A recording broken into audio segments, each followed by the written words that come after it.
How long do you think it'll be out for?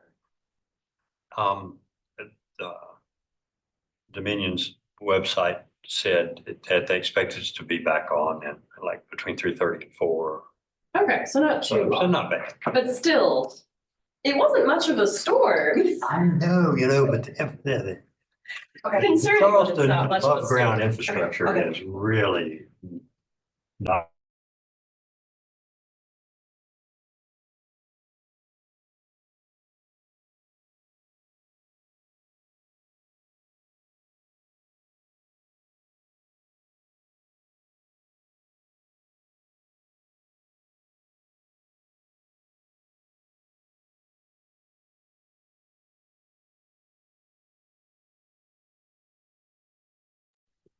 Yeah, and my generator runs a 100 amp sub panel, Mhm. and when I planned it all, I was going to get a 14 kW, and I picked it out to order.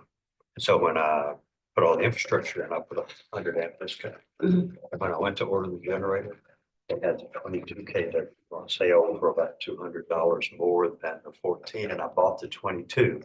But I'm running the 22, which would run my whole house, Mhm. which is 200 amps off of the 100 amp panel. So I can't change it because I can't put a 200 amp disconnect on. I don't want to be 200 amp disconnect. Yeah. And I can change it, and it's really not very complicated. I have to buy a new automatic transfer switch. Mhm. That's about $600. But all the wiring's right there. I just switch it around. You don't have to run any new wires.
Okay, we're going to go ahead and get started now. Good evening and welcome to the May 8th, 2025 BARS meeting. My name is Bill Turner. I'm not your usual chair. I'm sitting in tonight for our chairwoman, Ms. Slambrook, who could not be here. So please bear with me. My fellow board members here tonight are to my left, Fillmore Wilson, Becky Finno, and Daryl Cobb. The city staff president are Frankie Pinto and Rachel Four. Frankie is our BRS coordinator and Rachel is the preservation planner. The order of tonight's meeting will be as follows. Staff will first of all provide an introduction and overview of each application for both your benefit and also the board's benefit. Following will be a presentation by the applicant. The applicant and his or her team will be allotted 10 minutes in which to present the project. And then by ordinance, the board can ask questions at any time during the proceedings, but we normally do those on the heels of the applicant's presentation. This will be followed by a public comment period. Any written comments have been furnished to the board members, all of us prior to the meeting. If you are speaking as a member of the public, please do so at the podium over here. Please state your name, and for the record, if you're a neighbor, state your address as well. Public comments will be followed by the city's staff comments and recommendations. Our next step is once we've heard from staff and the public, the applicant will have a 5-minute rebuttal period. After hearing any response from the public, we will then go into board discussion, and then the board discussion will conclude with a vote. All of our meeting minutes are posted online, and of course, we are on YouTube as well. Let's see, item A1 review. I'm sorry, let's see. So item B2, 20 Alberta Avenue has been deferred, and item B11, 176 Smith Street has been withdrawn. And so both of those will not be heard tonight. This is very important. Remember that we are an architectural review board only. So please limit your comments to architecture only. We are not a zoning board, so we do not have purview over zoning issues such as lot size, density, number of dwelling units, how a property can and cannot be used, drainage, livability issues, and so forth and so on. Let's see, we'll get started with agenda item A1, review of the minutes from our last meeting. And do I have a motion for approval? Make a motion for approval with corrections as noted earlier. Okay, Fillmore has made a motion. Do I have a second? A second. Okay. Okay, Daryl? Yes. Becky? And Fillmore? Yeah, in fact. Okay, chair votes with a majority, so it is a unanimous vote. Let's see, our first project is item B1 for 440 Sumter Street. And Frankie, if you'll give us your introduction to the project. Sir. 440 Sumter Street is in Wagner Terrace, which is Council District 6. It is a category 4 in the architectural inventory, so group 2, circa 1938 in the historic materials demolition purview. They're requesting approval for a partial demolition and after the fact approval of partial demolition, including porch siding and windows. This is the property's location on Sumter Street. I'm going to turn it over to the applicant.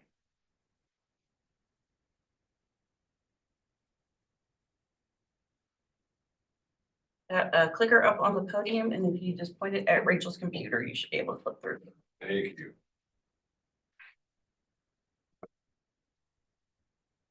Good afternoon, board and BAR staff. Thank you for your time, both this morning and previously in helping us review this project. And I'll begin with a brief introduction of the structure, just so we can find our bearings. The property located at 440 Sumter Street has a residential structure. It's a single family home. It is circa the 1930s. I think the date that Frankie has there is probably in the right range, about mid-1930s, 1938.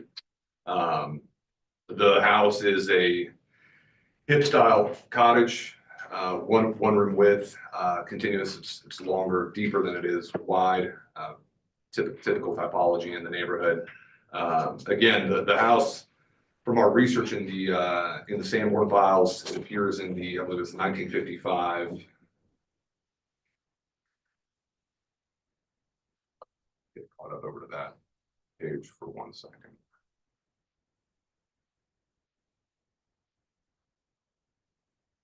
Yes, I believe that's 1955 on that map. So the original structure, as you see on the image on the left, image number 2, comprised about half the property when this was surveyed. Doing some forensics and analysis of the property and the project, we've determined that first line that you see there that references, pull up on my screen so I can see it a little better.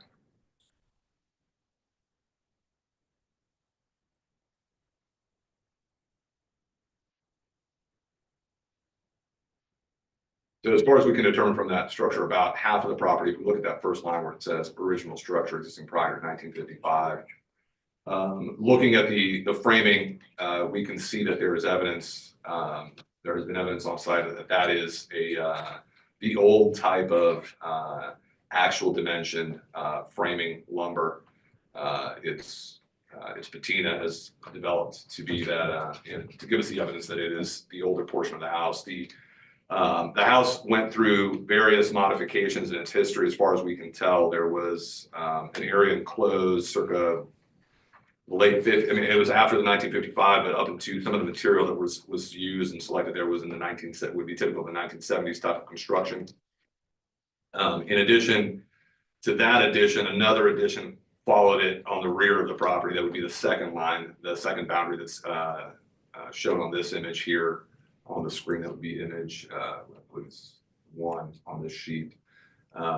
That would show an addition that happened, again, based on the type of materials that are uncovered in our forensic exploration. The framing, it was modern. Now it's no longer the actual dimension lumber. It was modern, contemporary type of nominal 2x4s, along with Romex and plumbing lines that are indicative of a much later construction. And then there was this final addition, this appendage on the back end as well, which was without a doubt built without any consideration of codes or likely permitted. That one we've dated to about as early as the 1980s, possibly into the 1990s. This addition was destroyed mainly by well, besides the years of neglect, but in 2019, a live oak tree that was adjacent to this portion of the structure fell in one of the named storms and collapsed. The exterior walls, the roof joists, obviously the roofing material, the floor joists, the roof rafters and the floor joists. And then this was the condition, more or less, that my client bought the house in 2023.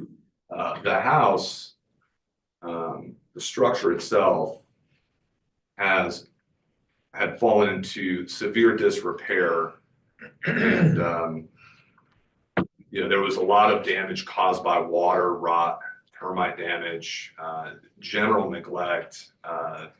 There were some remnants of patchwork material that had been used. There had been some vinyl siding, some plywood. Because of the neglect, the majority of the windows had been rotted through. The window sashes had been rotted through. The windows were a wood single hung, single pane with mutton patterns, very typical of the age of the original construction. However, a portion of the remaining windows as well were not older than 50 years, just given the age of the additions that we've confirmed through our research, through the records and archives, and an assessment of the materials. I have some images here that will tell a better story here for the level of damage that was encountered. In addition to the structural damages that had happened from this neglect and from the intrusion of water, from the intrusion of boring insects, general rot, neglect, microbial growth, etc., The structural engineer, which we retained for the project as well, noted that the structural framing system was failing just, even in light of the damage. It was undersized for the type of, structure, for the spans that were going from pier to pier, et cetera. You'll see that many of the rim beam was a 6x6 member spanning from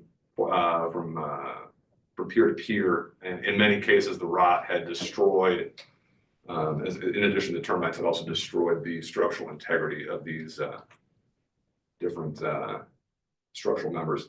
You'll see here some images here. Image 1 shows and documents the condition of the majority of the cladding throughout the structure. It is a wood-clad structure, with the exception of some of the patchwork that was patched with OSB and vinyl siding. You can see some of the vinyl siding on the floor there, on the ground there.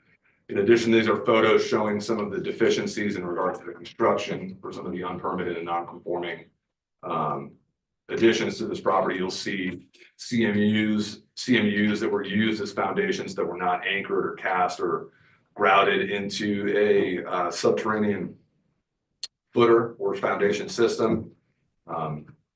This is all very typical conditions. You'll see a portion of the newer materials here in the top left corner. Again, the capsized roof, the collapsed roof. Again, you'll notice that a lot of the window sashes and window elements were missing. Again, more conditions of the siding. You'll see some of the damages that were existing there with some of the flooring systems. And these bottom 2 images, this is when we uncovered the bathroom. There was a bathroom that had been enclosed on as part of the original porch. And there was no framing members underneath it. This was simply just plywood with mortar over it, and just posts, 2x4, 4x4 posts that had been used to shore up the plywood underneath when this was installed. As far as we can tell, the original structure of the porch had long been gone. It was replaced by a concrete porch that is still there on site. We have not removed that. Again, more photos of the damage and the condition that we uncovered in this at this property and this building specifically. Again, extensive structural damage to framing members, the vertical wall and the foundations and the systems. You'll see there as well in the bottom left corner, one of the images where the foundation, those concrete blocks are turned on their side, stacked without any adhesion or any mortar. They were simply laid on the ground. In the bottom right corner, you will see an image here showing the extensive damage to the framing and the trim elements at the windows. This is very typical throughout the structure. Spent time on this one. I don't think there was anything else I need to comment on that. Let's go forward here. This is an image of the site plan. Again, showing the original layout and kind of correlating with you guys the coverage and sort of the scale of the form.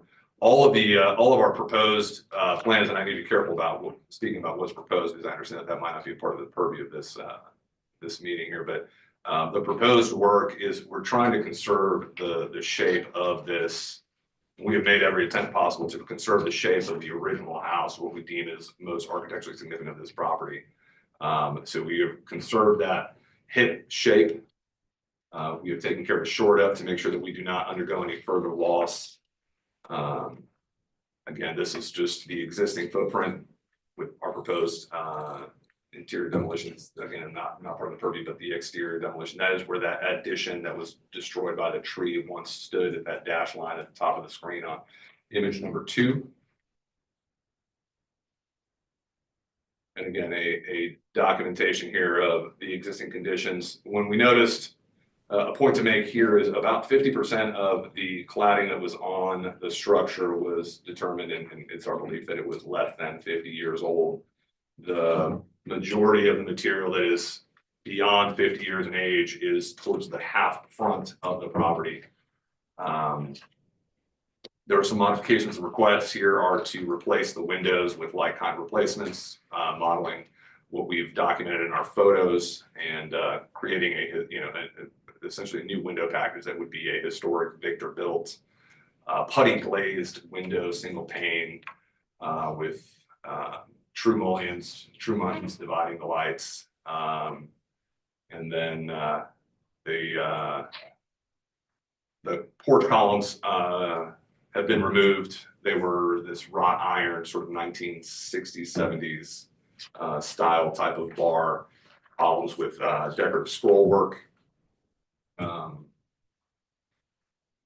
This is the window that we are proposing to use here. I think it has been approved in several instances and is one of the more preferred products for replacement by the BAR. I think that's. I think if I'm missing anything, I think that's it. And I'll leave this open for any further comments. Do any of the board members have any questions? Thank you. Are you the architect? I'm not a licensed architect, Mr. Cobb. I have an associate AIA. I have 2 degrees in architecture. I'm the general contractor in the building, but I am the building designer, sir. Okay. On A001, what's the date of that photograph? At the top bar. Give me the page number one more time, man, please. A001 that has the site plan. There we go. Yeah. See if I can zoom in over here with my Here, I might be able. I'm just curious the date of that. sure. If I recall correctly, I believe that photo was.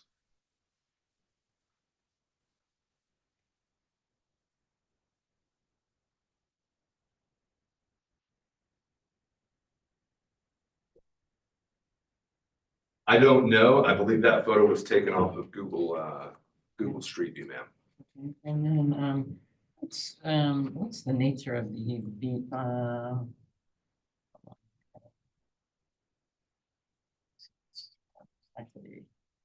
the city of Charleston BAR notes? What was the question again, ma'am? I'm sorry. What are these? The city of Charleston BAR notes? Is that based on conversations? It's based on conversations. It's a synopsis of the findings that were given to us either by our research, by interactions with the BAR, recommendations by BAR staff. It's general, just institutional facts about the property. And I had just delineated them just to call the attention to those specific notes versus these drawings were part of a larger drawing that was doctored for this submittal asking us to remove any proposed work from our submittal set. There is a fully developed architectural set that, has been sent in for the master application that, has been approved, has been reviewed by the BR approved and obviously resulted in a lot of the work that you saw that has been ongoing on site this morning. You're very welcome. Okay, do we have any members from the public that'd like to speak?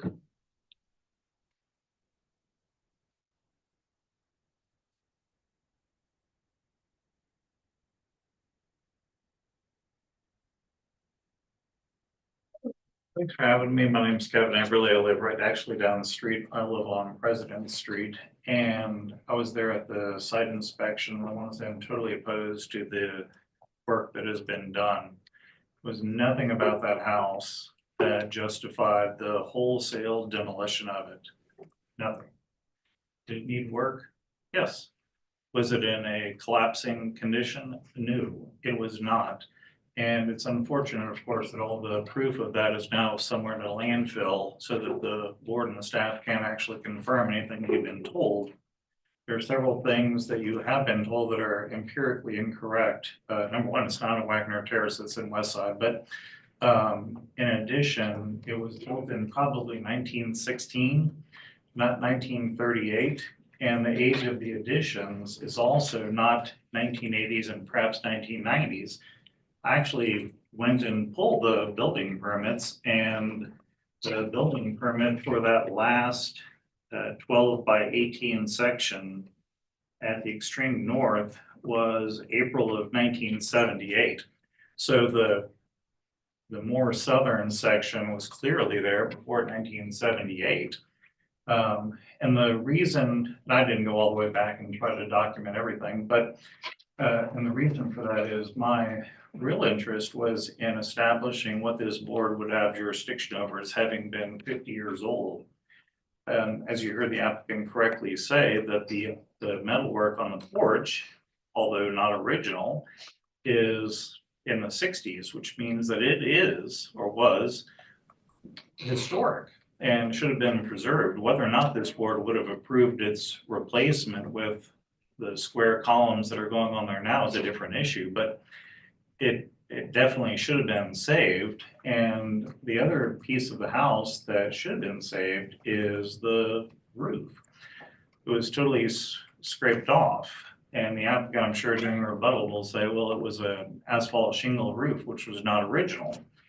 And that is, I'm sure, true.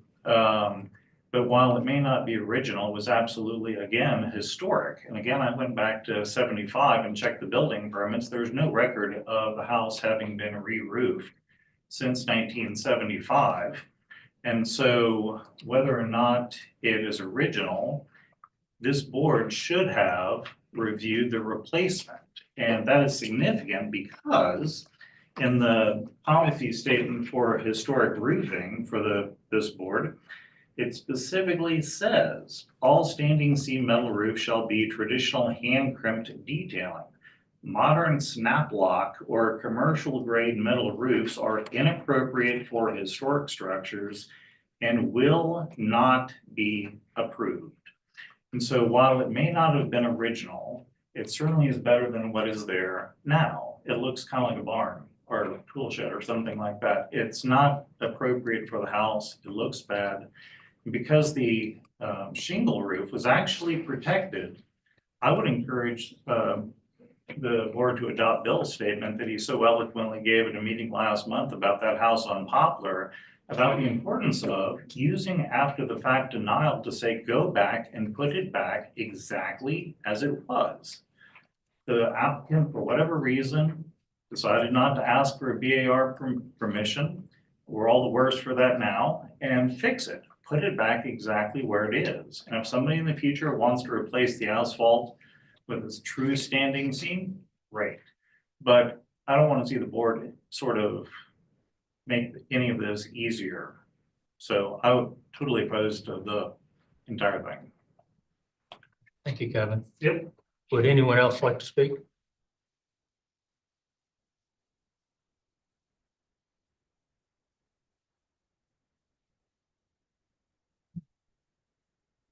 Hi, good evening, Lisa Jones, Historic Charleston Foundation. We've reviewed the application for 440 Sumter Street, and we also appreciated the second BAR trip out to the site this morning. We remain disappointed in the process, policies, and actions that have led to this after the fact demolition request. It was apparent on both the April site visit as well as this morning that the original footprint and form of the building have been obscured by the new construction. So we are respectfully requesting that the board not grant after the fact demolition and instead ask the applicant to restore the house to the original footprint, materials, and form, including the windows and the porch. Thank you for your consideration. Thank you, Lisa.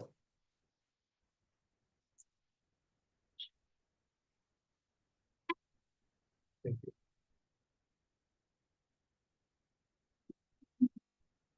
Laurel Fay with the Preservation Society of Charleston. The PSC appreciated the opportunity to visit the site this morning and speak with the applicant. However, we feel that this application fails to accurately show the extent of the unauthorized demolition that occurred beyond the approved scope of work. These photos provided by Save Our Structures Charleston, taken in early 2024, reveal the extent of what was lost. This circa 1916 house contributed to its historic streetscape and was virtually dismantled with historic material recklessly discarded. We ask the board to deny after the fact demolition and require accurate reconstruction of the original footprint in its previous form using authentic materials and details and incorporating any salvaged historic material. While there is more room for flexibility at the rear non-original addition, the form of the front of the building, including the character-defining porch configuration, should be accurately restored. We encourage the applicant to work closely with staff to develop a plan for reconstruction that honors the previously existing historic form and features. Thank you. Okay, do we have anyone else? Okay, Frankie, could you give us your staff comments and recommendations? Yes, sir. So I pulled some, well, Rachel pulled some photos as well. Most of what we were able to locate was from Google Street Views. And I do have some, I think that Jimmy pulled, or that Jimmy or either Rachel took, I'm not sure which. Just to provide a little bit extra context. This I believe was provided by Kevin in an email. Thank you for that, Kevin. And one more. So unfortunately, the only documentation I have is primarily through Google, as was the applicant. All right, I did provide to the board a timeline, kind of detailing the process, and the evolution of this. Since this project has been going on since 2023, it's a very long timeline. So I'm not gonna read through the whole thing for the meeting. But if you could just skip to the notes for the drawings, and I will, oh, sorry, we had discussion on site this morning about permits and what had and had not been approved, so I did pull the permit applications and descriptions and noted whether or not BAR reviewed, had comment, or approved. So this was the first permit. It was an interior demo permit. Got the description for you guys there. And this is also information I provided to the board in that timeline earlier, but I know it's kind of hard to piece together that way. This next one, staff, well, plans reviewers did not actually see this next one. We didn't receive drawings with it, or the permit center did not receive drawings. So the development coordinators never created steps for reviewers. And then I think what they did was they created this next one instead of a revision. This was for the restoration of existing non-conforming siding, etc. And that's the building application and the BAR application as was received. This did have a BAR review step, and this was the comment on that, that board review would be required for the scope that we had. We got one more. So, nope, too many. There were some roof issues, so the applicant requested to pull the roof out of the scope. So this was just sort of a step to revise the permit to remove that aspect of the scope. And staff just noted that with the other requests, BAR board review would still be required. Now we can go on to the roof permit. The roof permit was received. We had determined that we did not think the roof was more than 50 years old, so I will admit staff, if Kevin is correct, and it has not been re-roofed since the 70s, that was done in error. Based on what we had at the time, we thought the roof material was less than 50 years old, and we were approved based on that, it would not be under our purview. Next one.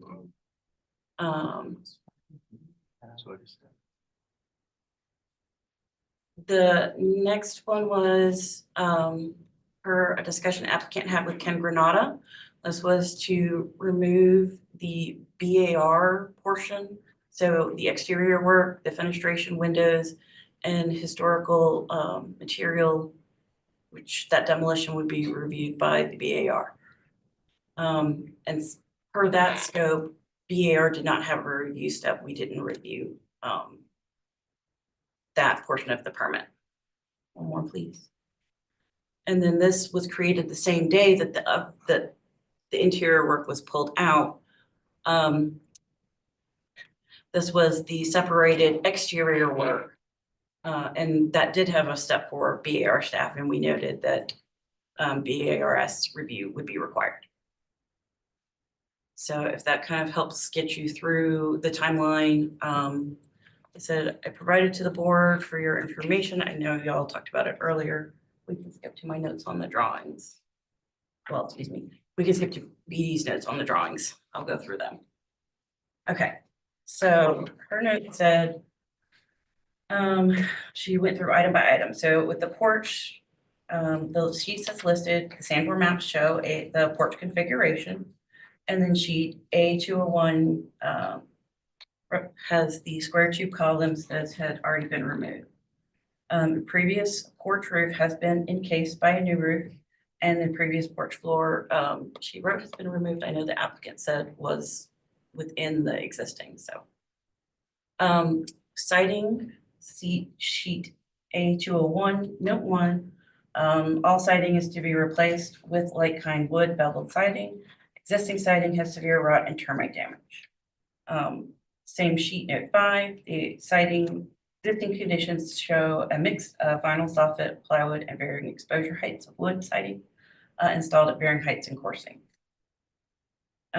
We had some photos of damage on sheet G. Would it be easier for you guys for us to flip through the drawings while I read the comments?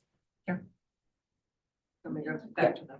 Yeah, I've got copies of these if you want them, but that might be easier so you're not trying to remember things. You can go to G101.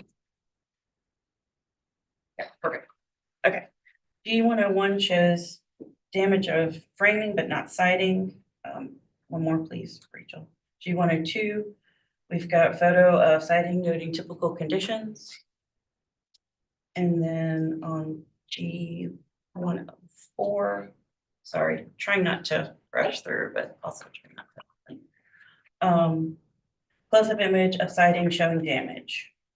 We do not have photographic documentation on conditions of all sides of the structures, just photos of typical condition. Okay, next you talked about windows. I'm not going to have you go all the way back to A1, just go back to G102.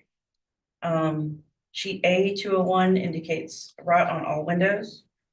G102, note 12, note typical damage to windows. And then sheets G103 and 104 have typical conditions of window sash damage. The proposed window replacement can be considered a repair per BAR policy statement for historic materials demolition purview.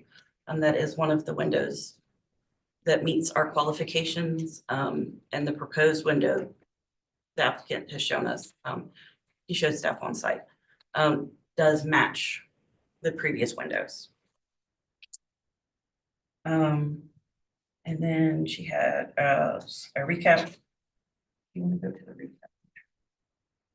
After, Like in her comments? yep, at the end of her comments. And I can go back to any of the comments the board requests, if you need to. Beyond initial email, no formal application was received for the demolition of, for the demolition of damaged rear addition. We did not receive a submittal package meeting board submittal requirements until March of this year. Not sure why we had the note about the automatic message. And then the project should have come before board for approval prior to work being done. Thorough documentation is required for the full site replacement. Our staff recommendation is approval for partial demolition and after the fact approval of partial demolition, including porch siding and windows, as determined by our review of the drawings the applicant has provided and the photos that we were able, or the Google Street Views we were able to obtain. The core of the structure does match the previous building. The windows are in the correct places and show the correct grid patterns, and the siding does match what was previously there. All right, thank you, Frankie. Would you like to make any type of clarification or rebuttal or anything? Sure, thank you.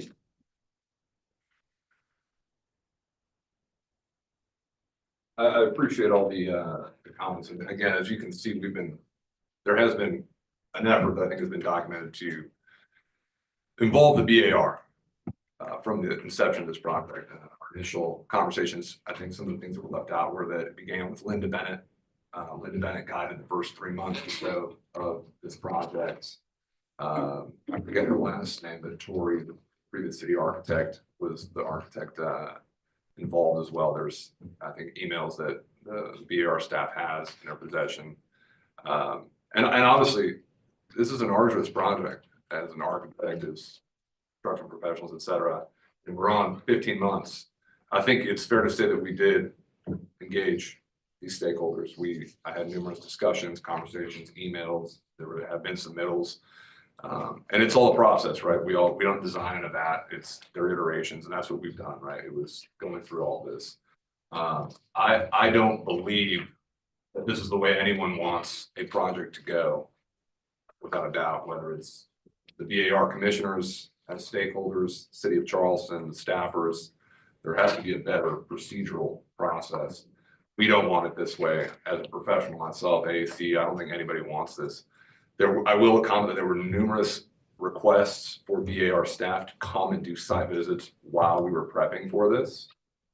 Those were all not responded to. I think that would be would have been a very helpful part of the process.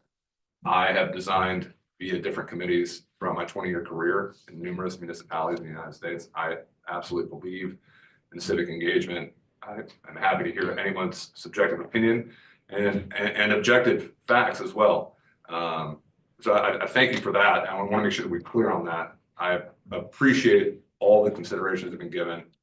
We have every intention of matching these materials. We took care in considering these materials. We went through a lot of the conversations that we went through with Frankie was what type of window to select, going through a manufacturer, going through the type, right? Would it be preferable to do a clad window? No, it's better. Again, I don't disagree. You know, I've got my client on board with saying, hey, I think this is the way to go. This is the way to do it, right? It's documenting the profile, the trends, going back, making sure that much in the vein of many of the structures, the historic structures of Charleston, where additions are allowed. They're absolutely a part of the way that we build cities, right?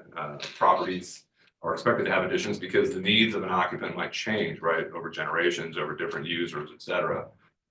So this is the thing, but I also respect, as a person who was trained in architecture, has practiced construction, architecture, and historic preservation throughout the United States, there is a consideration that needs to be made for the original fabric, context, the use, and then knowing that uses change, et cetera. Again, this is not, it's nothing more than just to emphatically say that this is a good faith effort. We're trying to work with you guys. We want to work with the city, et cetera. And I don't love where, you know, having to present under these conditions, as much as I think nobody else wants to hear, you know, a situation where this happens. I do believe that there's quite a bit of work that we can do to get the procedure much more streamlined, much more objectively guided. And I think that that's ultimately what we would like to do. But again, I appreciate everyone's consideration. Thank you for your time. Okay, all right, thank you. That concludes the presentation and board public comment period, and we'll now go into board discussion. Okay, I have a couple of quick questions. Yes, sir.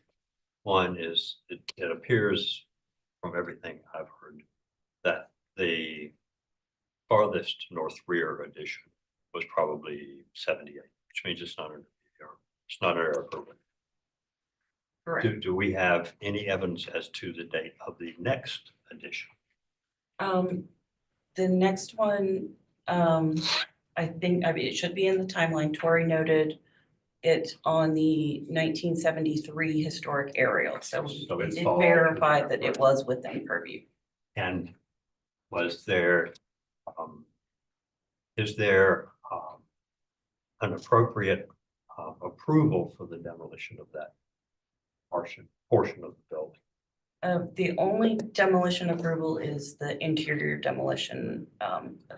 So the wholesale demolition of that 1973 2 or 3 addition was done without approval. Correct. There are emails with Linda discussing it, but we did not receive a submittal and approve that. Okay, and so there was never approval given for Right. that. Yes, sir. Appreciate that. And okay, I think that's in addition to that, then what's under the 5V roof was clearly approved. Yes, sir. Sorry. There's other we could, I couldn't quickly compare the photographs to the window and door replacements. Is there and knowledge or? I went through the photos that we were able to obtain and the plans with BD this past week.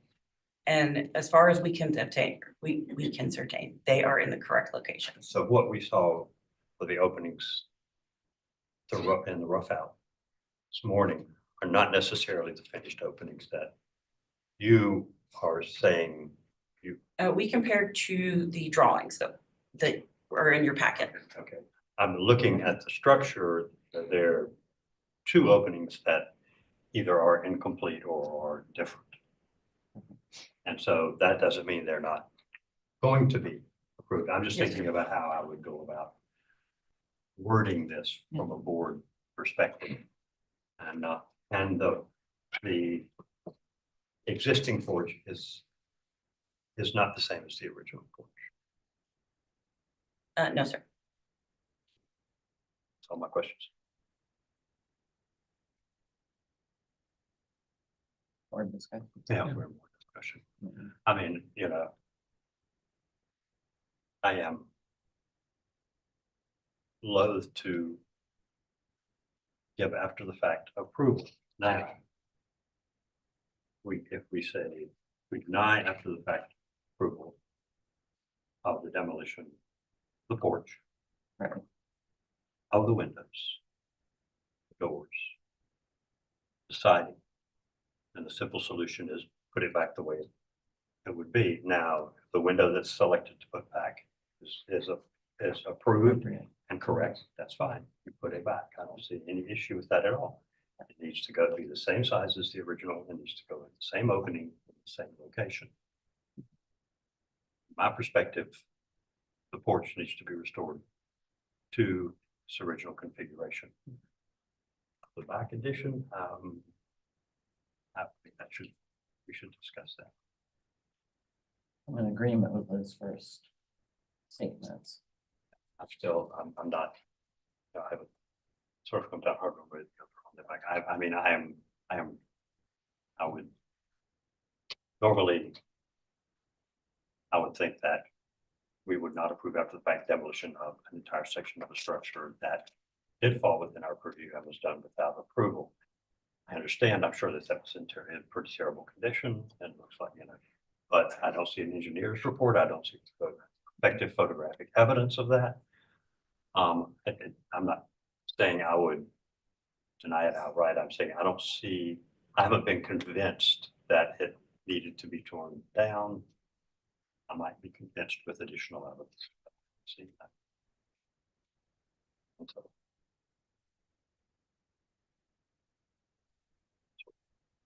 that's my limited time on the board, we've denied approval of structures in worse condition.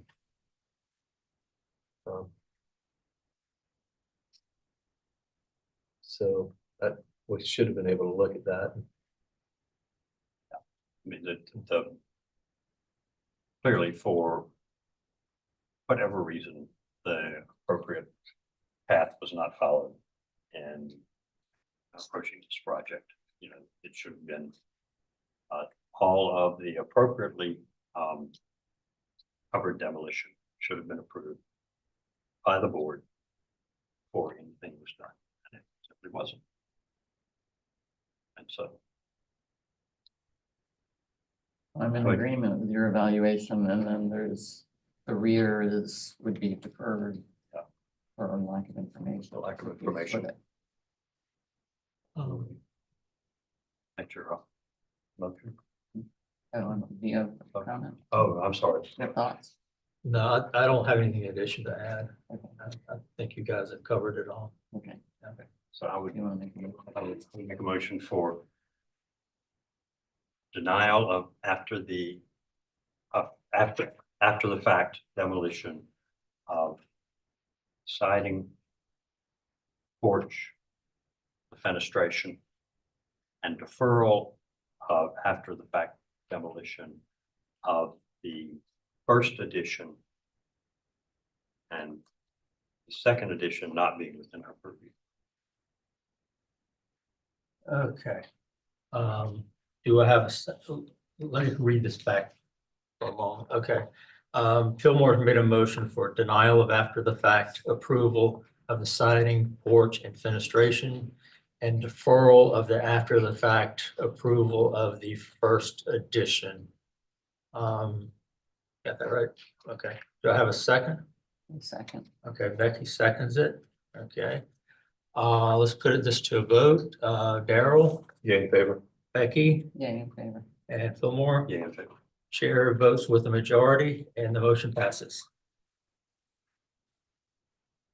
Okay, our next item on the agenda will be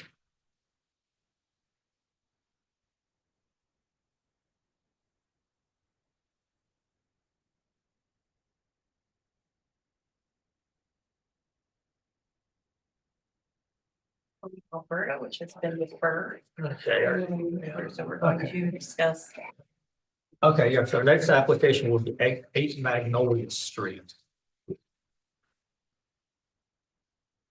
Sorry. I got that order. Much. All right, Frankie, would you give us your introduction to the project? 8 Magnolia is in North Central Council District 4. It is a Category 4, Group 2, circa 1940, and historic materials demolition purview. They are requesting approval of partial demolition, including sections of roof and wall. And here is the location on Magnolia. I'm going to turn it over to the applicant. Hi, everyone. It's good to see you again. Good to see you on site this morning. I'm Sky Clausen. I'm the designer on the project, and this is Joel Haley. This is the house. Frankie already went over locations. So we don't have to get into that. Secondly, the request is some slight demolition and holes in the roof and front and back wall for windows. The larger part of this application, which we discussed on site today, is the temporary removal of the roof to be reinstalled during construction, which I understand is full demolition of the form and roof as considered by the BAR. These are existing images of the house. I think something important to note, Joel and Haley have 2 kids. They can talk about this. They want to continue to live in their house. I don't know if you guys want to speak a little bit to that. Yeah. We brought our children actually as exhibit A and B. But they timed out, so it's just us. They're outside, you don't want any of that. Yes, we have a 5-year-old daughter and a 1.5-year-old daughter. And 1,100 square feet or whatever it is just a little hectic.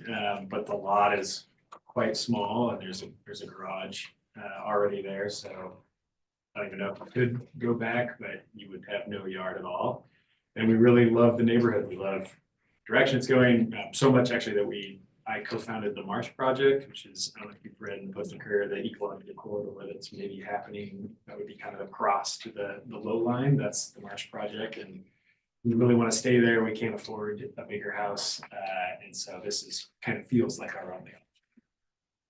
Yeah, I echo all of that. It's very, very hard right now to be a family in a tiny space. I mean, it's doable, but it would be wonderful to be able to stay in this neighborhood as our family grows and just do what we see as a very modest renovation. It is extremely important to us to maintain the character of our home and be respectful of our neighbors and keep in line with the character of our neighborhood. That's a huge consideration for us. And Sky also lives in this neighborhood a few blocks away. And so that's from the beginning in our conversations, that's been a big consideration. And I know I can't talk about the construction plans, but it is everything that we're planning on doing is that.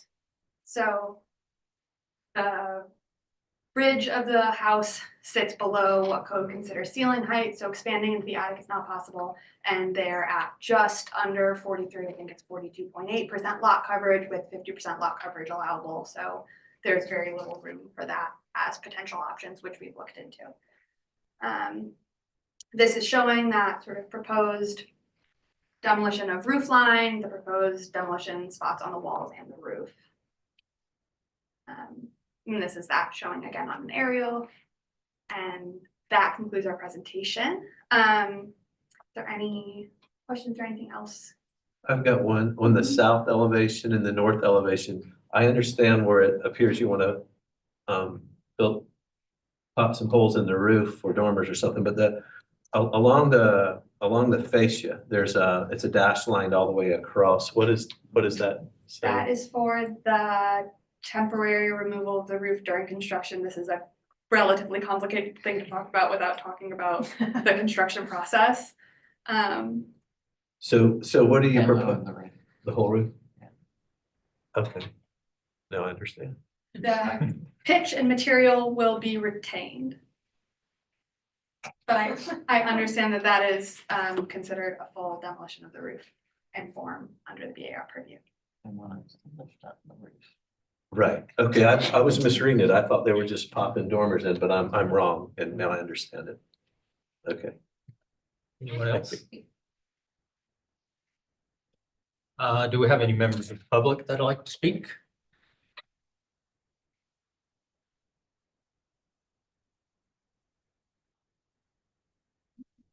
Laurel Bay with the Preservation Society of Charleston. We appreciate the owners and applicant reaching out to us about this project and for their willingness to explore sensitive options for adapting this historic cottage in North Central. While we recognize that the small scale of the roof demolition is to facilitate dormers, the PSD would prefer to see the demolition scope set back from the front facade to the greatest extent possible to ensure that the historic form is retained. The double gabled front facade is a character defining feature of this cottage, and we encourage the project team to retain the harmony of these gables and the overall historic form and proportions to the greatest extent possible. The PSD would be happy to serve as a resource to the project team and owners as this project progresses. Thank you. Anyone else? Okay, Frankie, would you give us your presentation? Staff comments? Okay, so I'm going to read staff comments and then I have some additional sort of information for the board for discussion this morning. So we did have a note here for applicant to confirm what the temporary removal of roof meant. They kind of touched on that this morning as well as in what they just discussed, so I'm not going to go over that again. That's just a reminder for us to talk. The roof form is a character defining feature and it should be retained. And staff has previously supported small portions of demolition at roofs such as those for dormers. So staff recommendation for the demolition of the entire roof would be denial as submitted. It was discussed at the site meeting this morning. Multiple things. One, to see if BAR had the authority or if the applicants have the ability to sort of opt themselves into full BAR review so that what they want to do could be reviewed by the board. We have not yet found a way for them to do that. We are looking into it, touching base with legal and people who understand the ordinance much better than I do. And we were also looking to see if there was a way that the board could remove alteration to the roof as one of additional height. And we haven't found a way to do that yet either. It sounds like they've spoken to some previous city employees who have indicated there might be a path forward that isn't typically used. I'm trying to find out what that information is. So I'm reaching out to people who used to work at the city and who currently work at the city. But right now, I don't have a path forward in our current ordinance for what they're wanting to do. Okay, thank you, Frankie. Sky, is there anything you'd like to add to that? Yeah, just would like to add, obviously Laurel spoke to it a little bit, but we have engaged with the Preservation Society or looking to engage with Historic Charleston on this and have talked to and gotten approval from the neighborhood association on this. So our confirmed neighbors, we have letters of support. So we're trying to be as sensitive to this renovation as possible and are willing to take comments and show the plans. Obviously, this is not the time to do that, but with those that are interested and willing to adopt comments and work with everyone, the goal is to allow Joel and Haley to have a little bit more space in their house, and we're happy to do that however as possible. Thank you. All right. That concludes the presentation portion and the public comment portion, and we'll now go into board discussion. We had one very similar come through the board 2 weeks ago with almost the same exact scenario. And we denied it because, you know, it changed the character of the house. I'm not sure why this one would be different. I think in essence, it's not. It's our, we say over and over again, our purview is simply the merits of the demolition with no regard to what might or might not be put back. And we have large scale demolition of the entire roof. We have consistently denied. In spite of the fact that I'm sure the intentions here are absolutely honorable, I think that I would be concerned with changing that approach and without really significant reason. Great. So, I think that I would say that I would support denial of this as submitted and encourage the applicant to pursue any other avenues they have for sort of achieving what they want with the house without this board having to grant the entire demolition of the roof of a historic structure.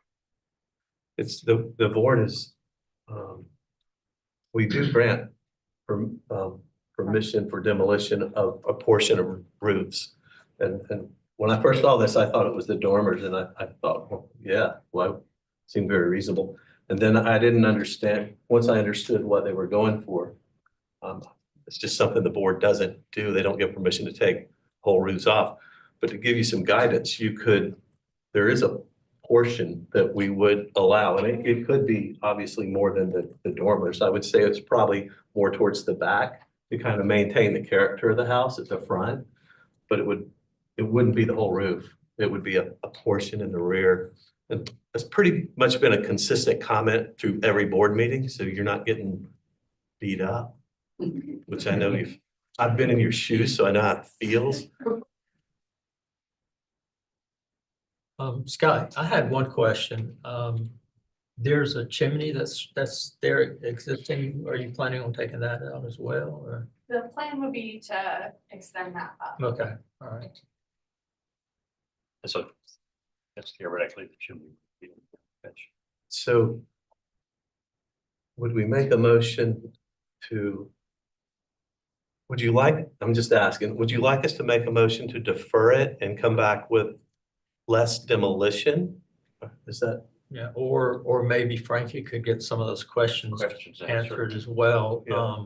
I do know that with BZA applications, the Zoning Board of Appeals, they have the ability to, when they approve a variance, to require, for one reason or another, to require the applicant to come in for a BAR approval in areas that we typically don't have jurisdiction in.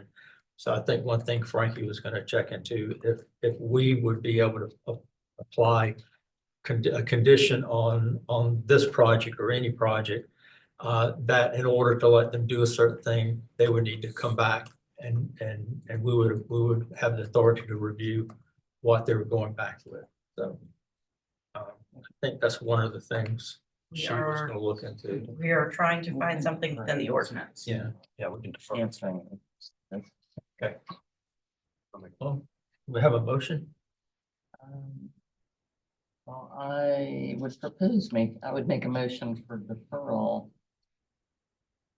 to give the applicant an opportunity to look at the procedural steps that they could take to accomplish project goals.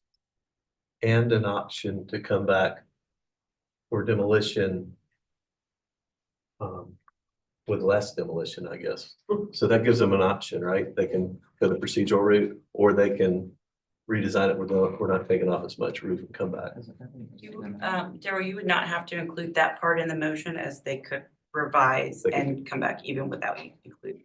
Okay.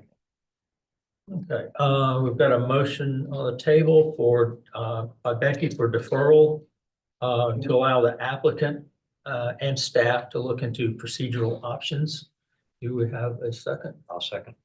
All right, Fillmore has seconded.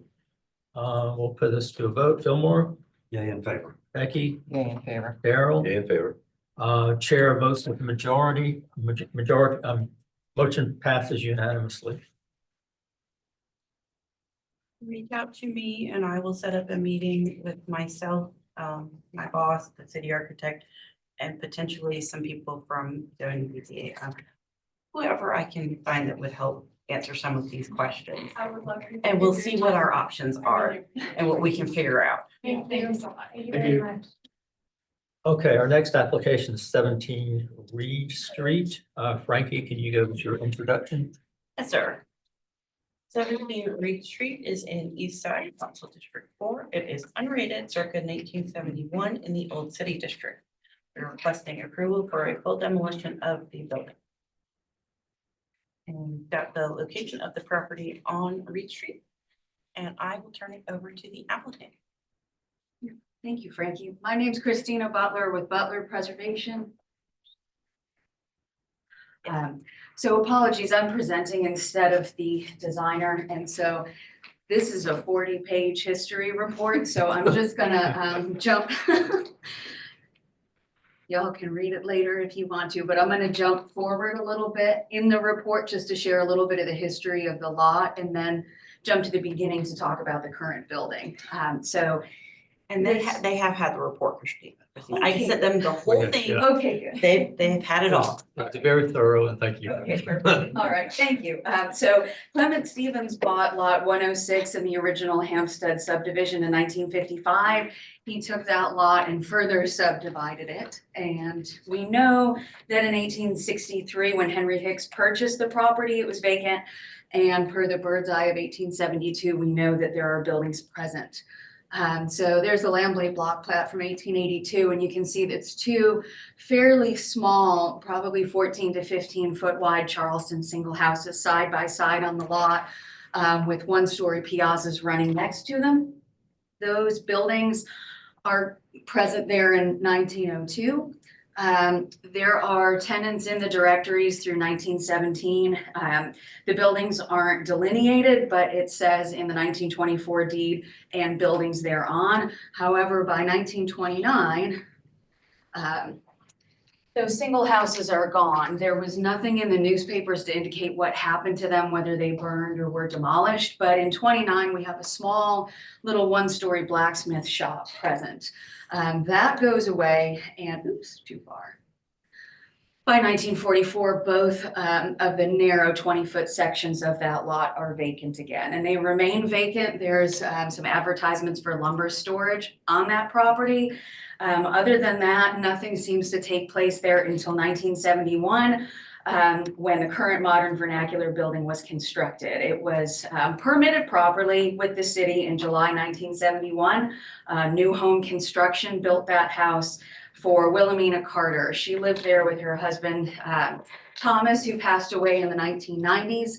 And interestingly enough, when you go past the front of the house, and in a minute, try and cycle back to the beginning photos, from the curb, I live in the neighborhood and have for 20 years. Driving by, sadly, you can't see the level of interior damage, but jumping to the building, there's a view of the front. There's similar buildings in Hampstead, East Side, and in Ragboro. It has not had a lot of alterations. Wilhelmina Carter was good about pulling permits for roof repairs after Hurricane Hugo and some of the small usual things, bathroom update, but the footprint had never been altered. Interestingly enough, the building is still habited in 2020 by her and some of her children. That's the last time they show up in the city directory, and then pretty quickly, due to vacancy and climate, it deteriorated. So when I went, and I took these photos, by the way, on 2 site visits in early April. On that visit, trying to jump to my interior photos, sorry, y'all, going the wrong direction. So the brick veneer on the outside looks pretty decent. Some of the metal sash windows are present, most are not. So there seems to have been a structure fire. There was nothing about that in the newspaper, interestingly enough. The house seems to have been habited by displaced folks. And so unfortunately, part of the roof in the back has collapsed, and you can see a lot of the, fiberglass insulation falling down. In terms of original materials, it is a 1971 building, so everything is, unit cabinetry, vinyl floors, 2x4 dimensional lumber. Again, Wilhelmina didn't make a lot of updates, so most of what we see is, circa 1971, with the exception of a couple small renovations after Hugo. However, when I visited, I went by myself and the house wasn't secure, so I didn't go into the back 2 bedrooms, in part because the floor joist system is starting to fail and the roof is caving in. So as somebody who lives in the neighborhood, I was kind of obviously sad to see that, but that's a shot of the kitchen in the front. That's a shot of the other corner of the kitchen, so this would be north, that's the Reed Street side. So that's the background of the history of the building, and I think Matthew would like to come up and talk a little bit more about that, and I'll stand right here in case you have questions for me.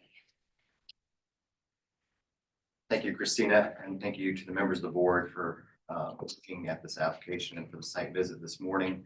My name is Matt Anderson. I am a co-applicant along with my partner on the prospective purchase of this property, along with the current owners, which is comprised of a trust of some of the original children of the owner. And we've been working with their representative of the trust, who is attorney, Mr. Berlinski, to kind of help them navigate this process while also, trying to get through the next phase of the project. I also own with my partner properties across the street from this 22 and 24 Reed Street, which we developed in 2018. Definitely appreciate Christina's very thorough report. We engaged her right away with our designer, Amber Almond, to kind of go through and get the full history of the site. As she mentioned, I think it's, very interesting. It was kind of bisected into 2 lots originally, with those original structures kind of brought to the front of the lot. Right now, this current structure is set back, as it seems many of the structures in the 70s were at the time. Another important thing I wanted to bring to the board's attention is the flooding on this street. This specific lot kind of sits at almost a bowl on Reed Street in between Drake and America, where the water kind of pools. There's been some neighboring properties that brought in fill dirt over time across the street that have kind of diverted water even further to this site. The current calculations we have based on the current base flood elevation is that the structure would have to be raised approximately 9.2 feet. With the construction and material palette of the structure, that's going to be a very difficult task if it were to be saved. Also, we do feel that, designing something that could be more true to the neighborhood and the sistering homes on the street might be, I guess, more pertinent, and kind of bringing it up to the street with a new design. Obviously, I know this is not discussing that purview, but I think, really the biggest concern we have is A, the structural deficiencies with the current structure, and B, the flooding, and kind of making sure that that's considered when we take the next steps towards potentially either, building something here or designing something to take its place. And appreciate your time. Thanks, Matt. I have a question for you before you go. Sure. You said 9.2 feet. Is that above grade? Is that what you're saying? Yeah, so it has to go up 9.2 feet from where it is currently. So the current first floor would have to be raised 9.2 feet. Yeah. And it's also worth mentioning that the previous base flood was actually higher. Yes. So many of the homes across the street, like the ones that we own and developed, are actually higher than this would be. So it does look a bit out of place, as I'm sure you saw on the site visit. The neighboring property was based on the previous, I believe it was 8E13 at the time. Now it's come down slightly with the recent flood changes. So yes, it would have to come up 9 feet from the first floor to kind of meet those requirements. From grade, you mean? No, no, actually from the first floor would have to come up 9 feet. So the entire, the freeboard has to come up 9.2 feet. We're looking at somewhere around 12 feet from the ground. Okay. Yeah. Any other questions for the applicants? Okay, anyone from the public to speak? No? No one? Okay. Frankie, can you give us your staff comments and recommendations? So staff primarily had some observations. The structure does retain some character defining features the time it was built. We do not have an engineering report of the structure stating whether or not it can be restored. I thought what Amber told me this morning was it would have to be 5 feet, so that's what's in this comment, but structure would have to be elevated approximately 5 feet to meet FEMA requirements, and elevating the house could ruin the architectural character and form. And any new structure will require board approval. Staff recommendation is approval as submitted. Okay, would the, either of you like to make any comments or clarifications? That's it. When I was emailing with Amber earlier, she said approximately 5 feet. And I think that's based on the AE 12. There is a photo. It's in an AE 12, that's what you're, what it is? Yes. Yes. Grade's probably it, I don't know if we have a flood elevation certificate in this proposal, but. probably at 6, 5. Yeah, I don't know if there's elevation markers on here. There is one on the pole in front of the house, or at least there was when I went by. So, I can't give you an exact statistic, but as you saw from the 1820 subdivision plat of the neighborhood, that's the marshes of Vardell's Creek. And so it is a literal bowl at that intersection. So it goes up all 4 directions from that lot. So. And it also does kind of strangely decline in elevation to the rear of the lot. So the front is actually higher than the rear by about 2 feet. So that may be a discrepancy as well. Anything else? Okay, we'll go on into staff discussion now. My thoughts are, it's a brick sided house, and if it were raised, There were no public comments. if it were raised 9 feet in the air, it would not look good. It only needs to I go think to that- 4. Yeah, I do think the 9 It feet. says may- the FFE is 7 and the flood zone is 11, so it only needs to go 4. 4. Yeah, so. We go 4 feet. And, certainly there've been, small structures this size, taking up 3 or 4 feet with a good design that actually didn't work. And, this is not a great architectural example, other than the fact that it certainly at scale fits, I think fits the neighborhood. So that's a consideration. I think the back addition is sided. Probably substantially damaged. And I'm not sure. It was hard to see at the site visit. And the Historical Society and the Preservation Society seem to not have a dog in this fight either. Yeah, Like I said, so, and we do have purview over what goes on. What is that? Yeah, I feel like, yes, 1971 does meet the technical definition of historic, but I don't think it's a very good representation of this time period. And, it was just a very basic house when it was built. And, I mean, I wouldn't want to take a building that's got this much damage. That was never meant to be anything special to start with, and then spend the money to put it up in the air. make a motion. Good. Are y'all ready or y'all? Sure. Do we have? We'll make a motion to approve demolition. Okay. We've got a motion from Daryl for approval as submitted. Do I have a second? A second. Second by Becky. Let's see, Fillmore, Yeah, in favor. Becky, Yeah, in favor. Daryl? Yeah, in favor.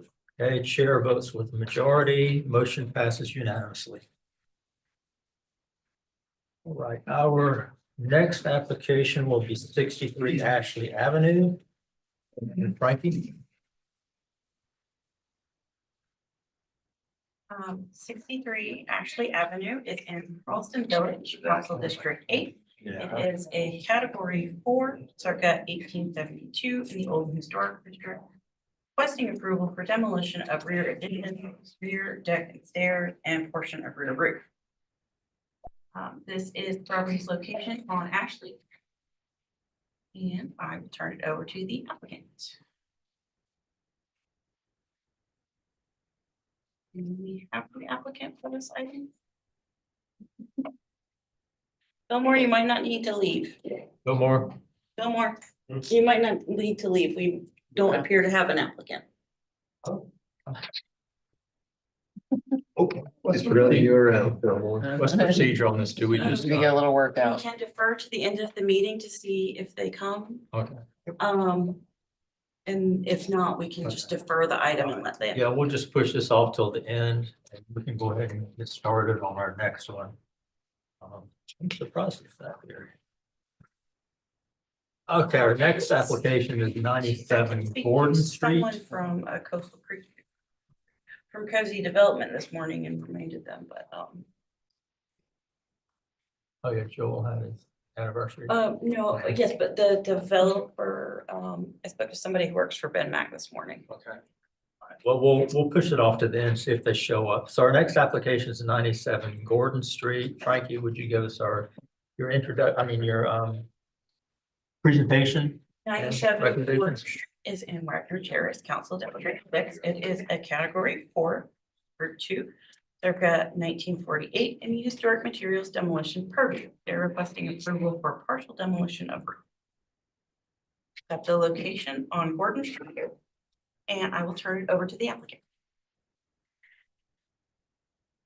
Okay, so after our last meeting, I met with Frankie and Travis, and we've made the changes that y'all asked for, and moved the request lately to the rear of the house. We are asking for the ability to cut the roof or demolish the roof on the rear side of that. Let me get to the other elevation so you can see it right there. So we're on the rear side of the chimney that's basically in the middle of the house. We're going to come off of the ridge line 6 inches. And I'm going to preserve the existing fascia or cornice work as it is and come up off of that roof line. I have plenty of room to be able to still build on the exterior wall for the structural purposes, and then still be able to maintain that cornice look that's there now and not remove it. Board members have any questions? Anyone from the public speaking? No?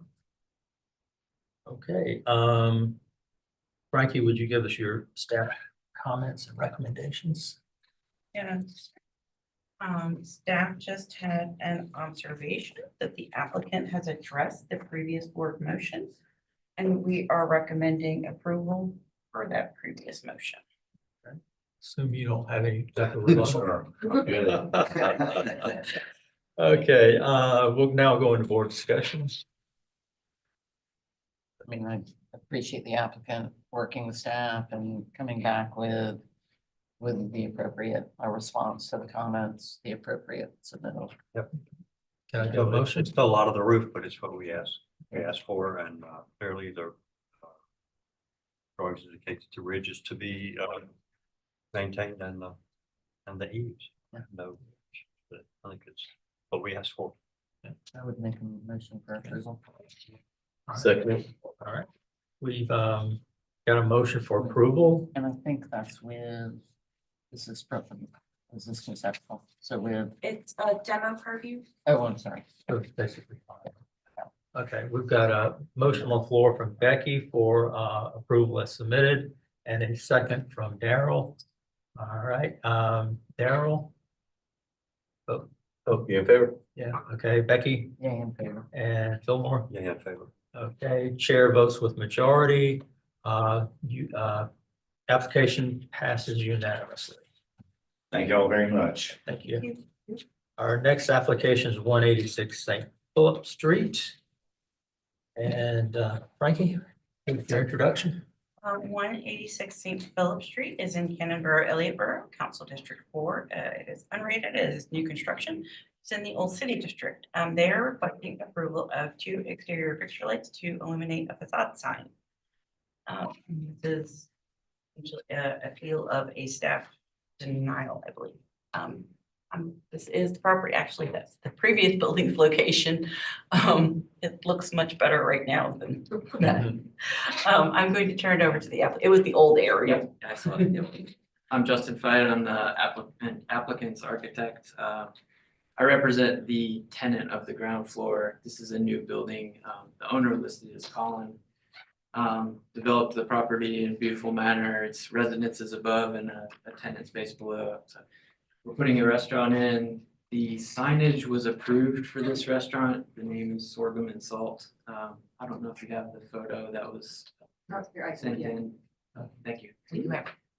So my apologies to the board. This sign was approved without lighting, but the intention was always to have exterior lighting on the sign.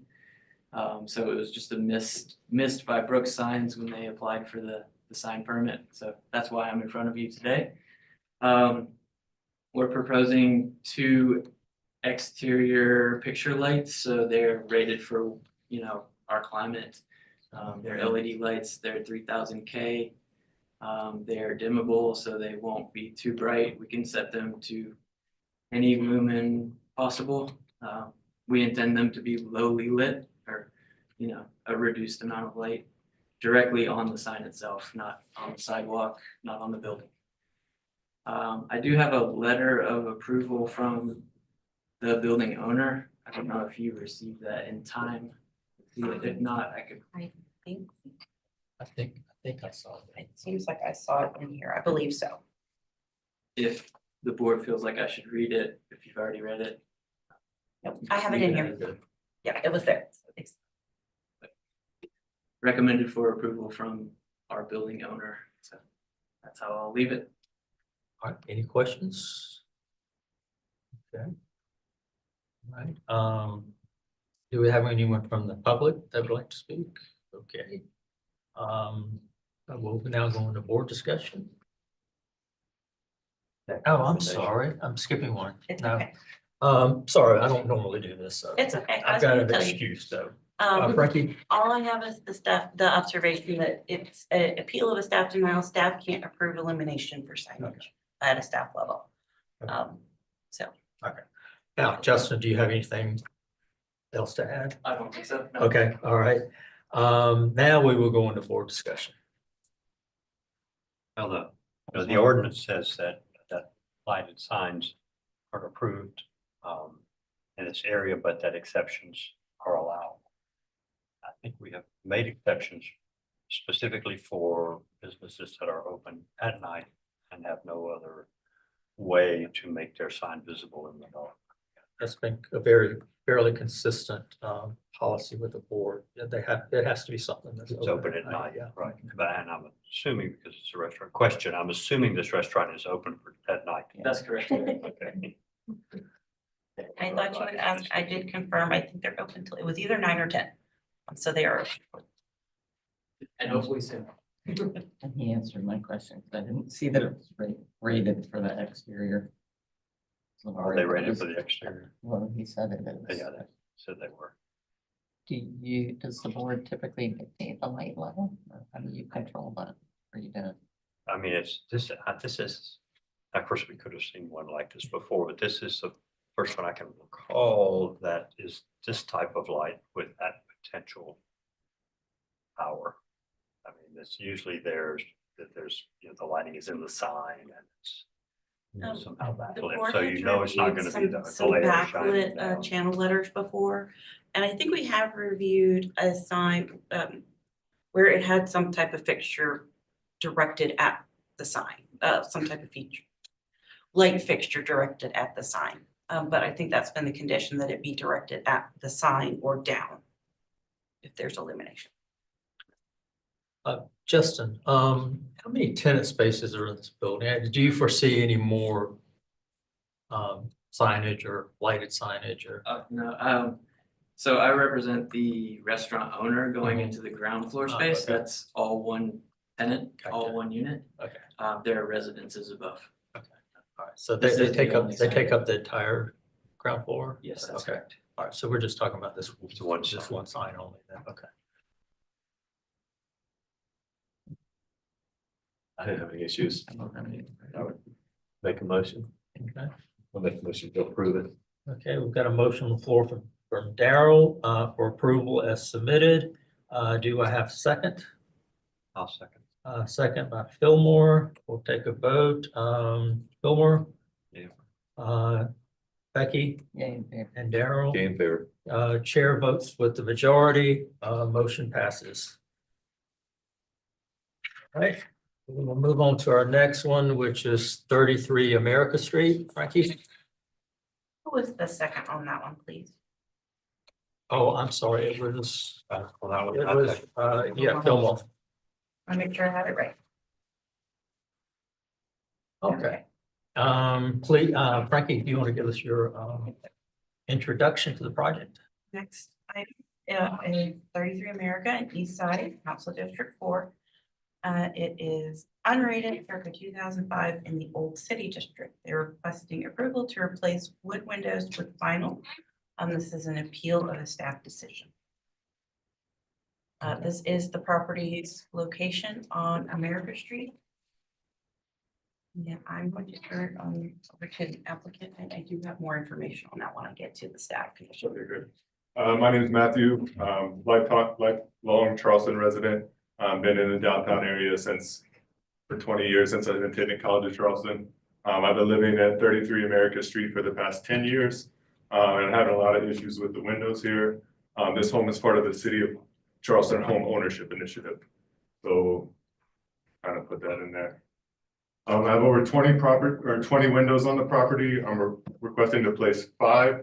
If you see the pictures here, the windows 1 and 2, those are both replaced in 2015 when I purchased the property, and they're already giving me problems again and need full replacement.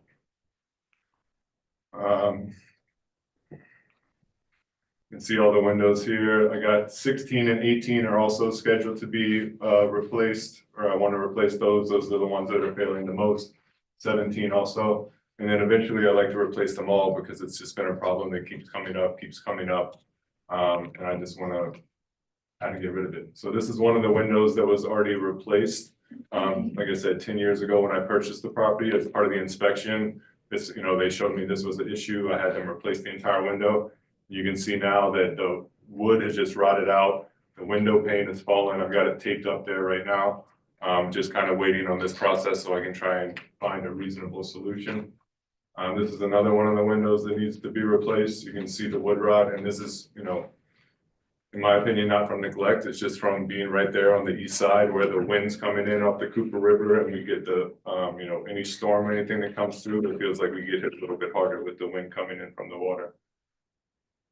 And then just more pictures. And, when I originally, reached out to get a quote to replace a couple of the windows, had the guy check everything. He said I needed 15 windows replaced out of 20 windows. And keep in mind, I've had this house for 10 years. The house was built in 2005. Was that the date? That's right. So that's kind of an insane window turnover in my opinion. So I'm just looking to find something that I can replace it and not have to replace it again in 5 to 10 years. Just a lot of pictures of the windows here. This is one of the ones that's going to be replaced, and it's just everything is rotted out. I put flashing up above the windows, done several repairs, stuff that I could do, brought in professionals as well, and it's just been a constant struggle, and they're not, it's not getting better. Okay. Any of you have any questions? I got one more comment Okay. actually. So the quote that I got for the 15 windows, they were quoting me $10,000 per window. As somebody qualified for the City of Charleston Home Ownership Initiative, I can't afford to pay $200,000 for, 20 new windows. And then the vinyl ones are coming in at a little bit closer to 1,000 per window. 1,000 to 1,200 per window, so I can get those fixed, but, $10,000 a window is a lot when you got 20, and this didn't come out so well, but this is the window that we're gonna replace with. Here, like highly graded window. And I think the rest is just pictures. Now, the greater of the quotes that you got, was that for a wood window or? Wood windows, Okay. yes, sir, $10,000 per window, and he Okay. quoted me for 15 windows. Okay, okay. I have a couple of questions. So windows that you're proposing, are they solid vinyl, are they vinyl clad?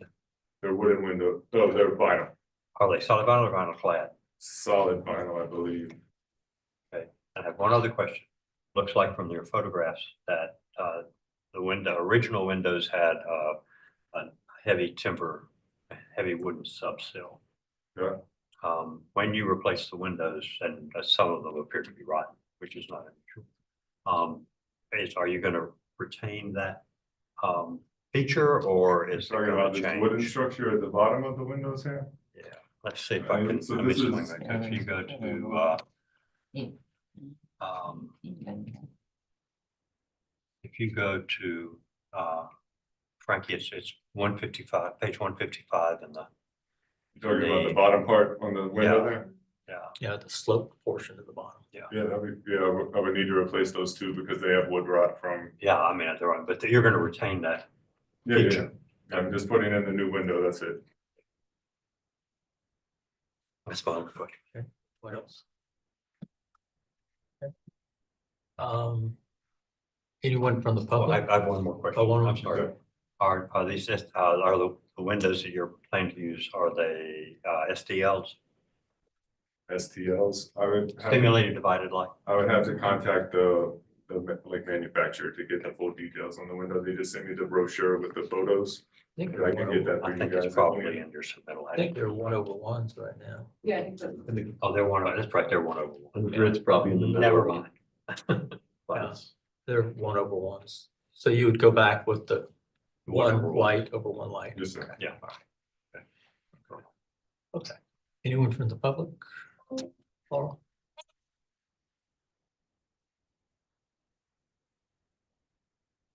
Laurel Payne with the Preservation Society of Charleston.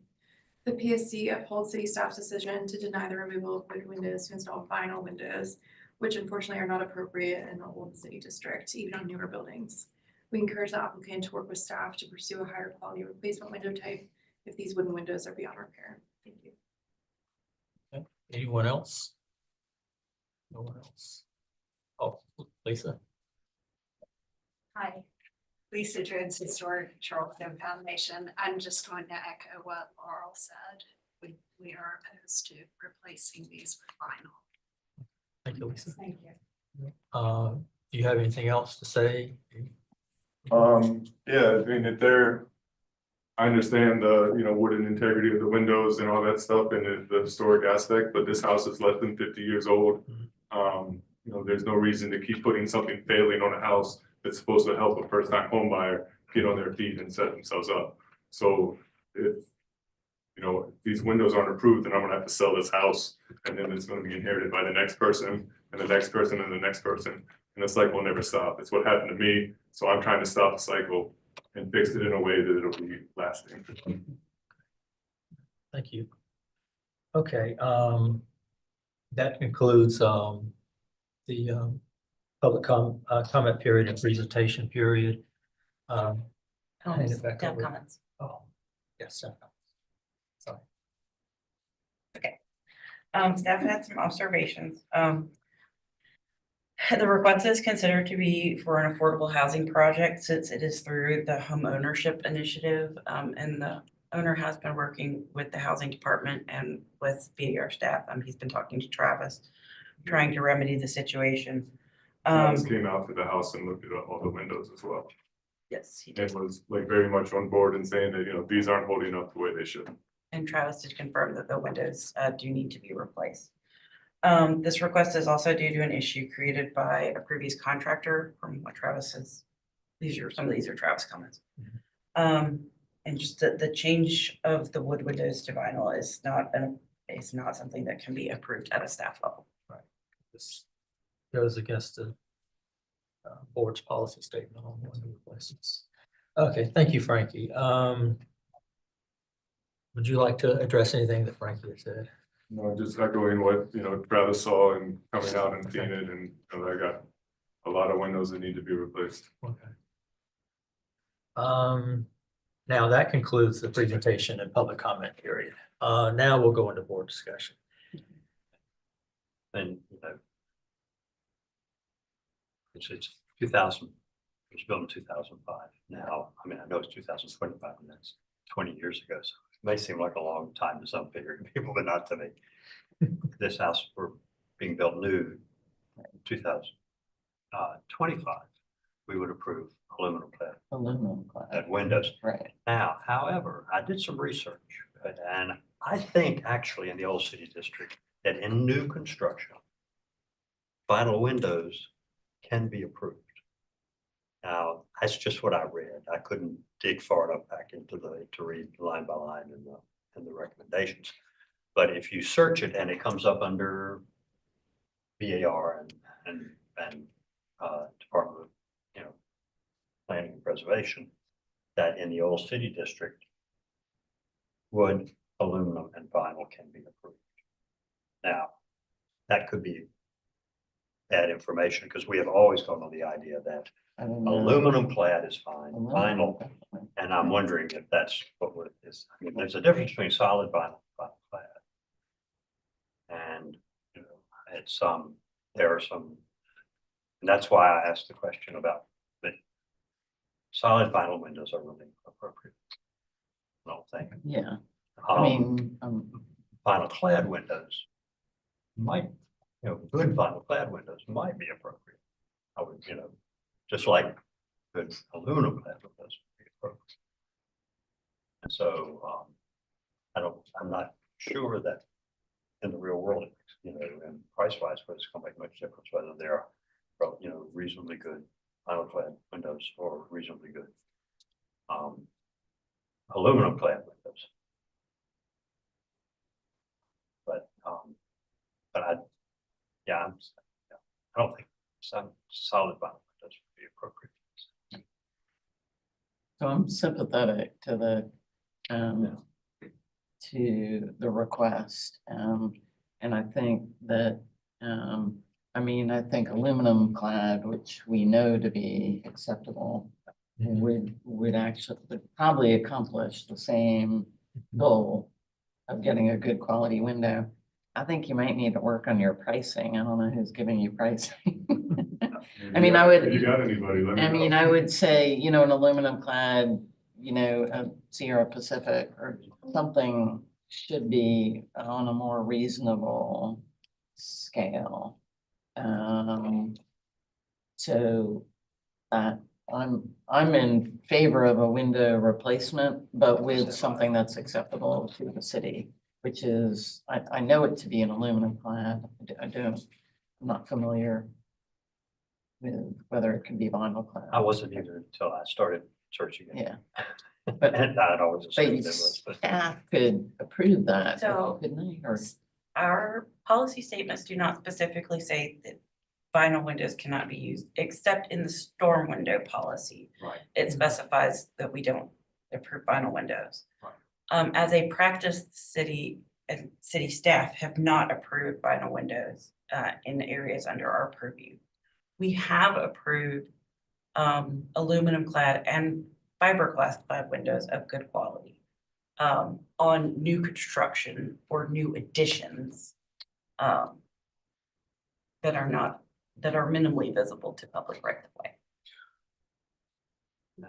Like I said, new construction, aluminum clad windows Right. would be acceptable, and it's just hard for me to. And we discussed at one point when we, the previous board member, Bill Huey, did some window training for us that we might need to look into new products as well, because we sort of have some that we have vetted And we have looked into others as well, trying to find, it's very difficult for our staff to keep up to date with the good quality products. So we have some that we typically approve and that we see a good bit. And we are open to others of similar quality. Now, if the board is interested in looking at a good quality vinyl window and having that as something staff can approve on new construction, we're not opposed to that. We just have not had one sort of vetted for us at this time. Sounds like there's, This perspective is not, quality to quality, they're gonna be the same price. I think aluminum clad window. Fine in this, I think it's, I think that solid vinyl window is probably not what we want. yeah, it sounds like we're sort of all thinking the same thing. It's okay to replace the wood and not go with wood. Yeah. But no solid vinyl, but some type of clad window. Is that what I'm getting? Okay, someone like to make a motion? Before you do, Uh-huh. a large portion of my business, I'm an architect, is renovations and additions. And I just want to say that the 1,000 versus 10,000 is kind of nuts. I mean, that's absolutely absurd to replace 20 windows and $200,000. And this all, and I do a lot of this. So what they're suggesting would be a great option for, and it wouldn't be $10,000 a window. I think you need to throw whoever said that out of the window. And Frankie, if we deny the vinyl window, but allow a window replacement with an appropriate clad, and they simply work with staff. Yes, ma'am, they could just apply for a permit. They can work with staff to get the appropriate material. Okay. Would like to make a motion? Yeah, make a motion. Oh, me? Oh, yeah. Okay, well, it's hard. I'm making a motion of denial of the vinyl, but I think you could do something like denial of the use of a solid vinyl window work with with staff. with the condition that the applicant works with staff to provide to look at an appropriate clad window. So denial of the solid vinyl window. But the board is open to window replacement with an appropriate clad product.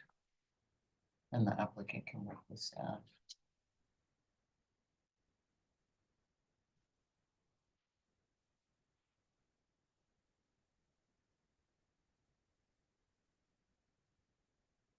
And that was a long one, Bill. Let's see if I can kind of do this. Okay. We have a motion on the floor by Becky for denial of the use of a solid vinyl window. However, a replacement may be approved at a staff level of a clad window. Okay. All right. Do we have a second of Becky's motion? I'll second. Either one. Darryl? Yes, Okay. Daryl. All right. Okay, we'll put this to a vote. Fillmore? Yeah, in favor. Okay. Becky? In favor. Darryl? In favor. Okay, chair votes with majority. Application passes unanimously. Okay, thank you. And just get with staff and she can help you. Yes. Yes. Okay. I'd start with going to somewhere like Builders First Source or Southern Lumber, or Buck Lumber, and just talking to their window reps about, because there's many options, so. Just not vinyl. And Pretty much everything else is Not okay. solid vinyl. Not Everything solid else is vinyl. okay. A clad window. Okay. And clad meaning it's two materials, it's maybe vinyl or something on the outside. Okay. They'll know the rules if you tell them where you're located. Okay. Yeah. Sounds good. Thank you guys. All right, our next application is 66 Anson Street. Frankie? 66 Anson Street is in Anson Borough Council District. It is a category 2, circa 1839 in the Olden Historic District. They are requesting conceptual approval to remove a shed and build a single-story accessory building and garden follow. This is the property's location on Anson Street. And I will turn it over to the applicant. Good afternoon. My name is Tom Pogrowski and I'm the designer for this project here representing my client, Helen Wagner, who's here behind me.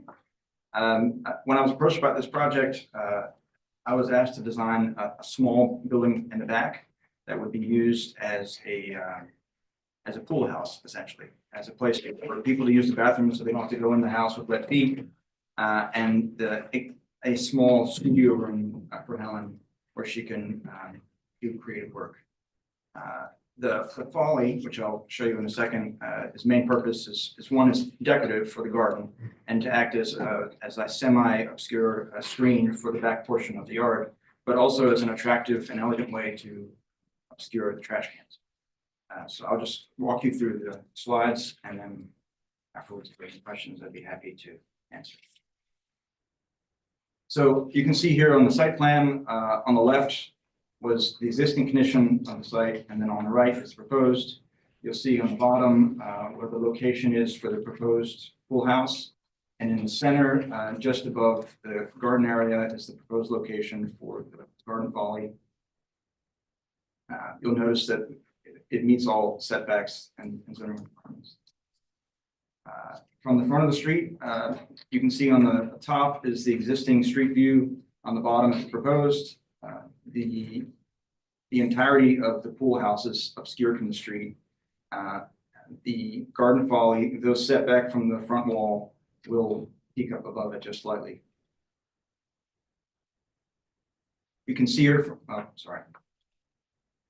You can see her from some photos in the street. The views that the passerbys might have to confirm the fact that this pool house won't be visible and to give you a sense of what you might be able to see as you walk by to see it falling. This is a side view of the elevation of the house. On the top is existing drawings, and you can see encircled at the back, there's an existing diminutive brick shed that was attached to the back of the building or to the back of the addition. We're proposing to remove that, and then on the bottom, you'll see the elevation of the main facade of this small pool house. Also on the bottom sheet, you can see directly in the middle of the drawing a side view of what this garden folly, a proposed garden folly in the side yard. I've got a basic floor plan and roof plan of this pool structure. So you can see there's just a half bath. So it's just a toilet and a sink with a closet and then an open floor plan. And that will be used as a studio space. I'm not quite sure what happened to the PDFs here, but we have a nice wooden structure that's been inspired by neoclassical garden structures that I think will complement the neighborhood and the house. Likewise, the folly itself takes design cues from the garden, from the pool house. And this is basically a series of louvered panels, much like shutters that get mounted in between timber posts and have a trellis that go between them. I feel like this is a really elegant solution to trying to hide trash cans. On both of these structures, we'll have flat roofs with parapets and copper finials. So we've put in a lot of thought into the details of this to try to make sure that it meets the high standards of the Anson Borough neighborhood. Here's a section of the pool house. As you'll note, looking on the plans, this building is rather diminutive. From the ground to the top of the parapet is just past 10 feet tall, which I think is quite an accomplishment. And to have done that while maintaining high architectural standards for the design of this, I think that helps lend merit to this project. Likewise, a fully detailed section of the garden folly, showing again a parapet roof, copper finials, and copper flashing, and showing that there's a great deal of detail and attention paid to making sure that this fit into the neighborhood. And then just an electrical plan for the pool house. So that's all I have for my presentation. If you have any questions, I'd be happy to answer. Thank you. I do have one question. I didn't see any type of a photo or anything on the shed that's being removed. Do you know how old it is or I don't. the materials or? It's brick, Uh-huh. but it's got an asphalt shingle roof on the back of it, on the top. And seeing that it was attached to the back of an addition, it didn't strike me as, as historically. So you don't think we're looking at anything that's original to the structure? Because without seeing photos, you know, that sometimes you would have an attached sloped roof privy attached to some of these brick houses. And I just want to make sure that that's not what's going away. I'm not aware of that. I can take a closer look. But I also want to mention that April Wood also came by because this house is under easement. Okay. And we have approvals from Historic Charleston. Okay, she would have picked up on that then. Yeah, okay. And then We couldn't determine visibility from the street on the shed. Gotcha. and then on the elevation on Anson Street, that's actually a wrought iron fence, right? Yes, it's a wrought iron fence that is currently covered with, I believe it's wisteria. It's not a wall. Any other questions?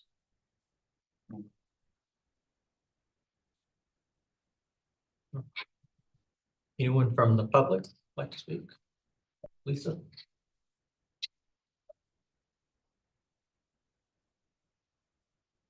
Lisa Jones with Historic Charleston Foundation.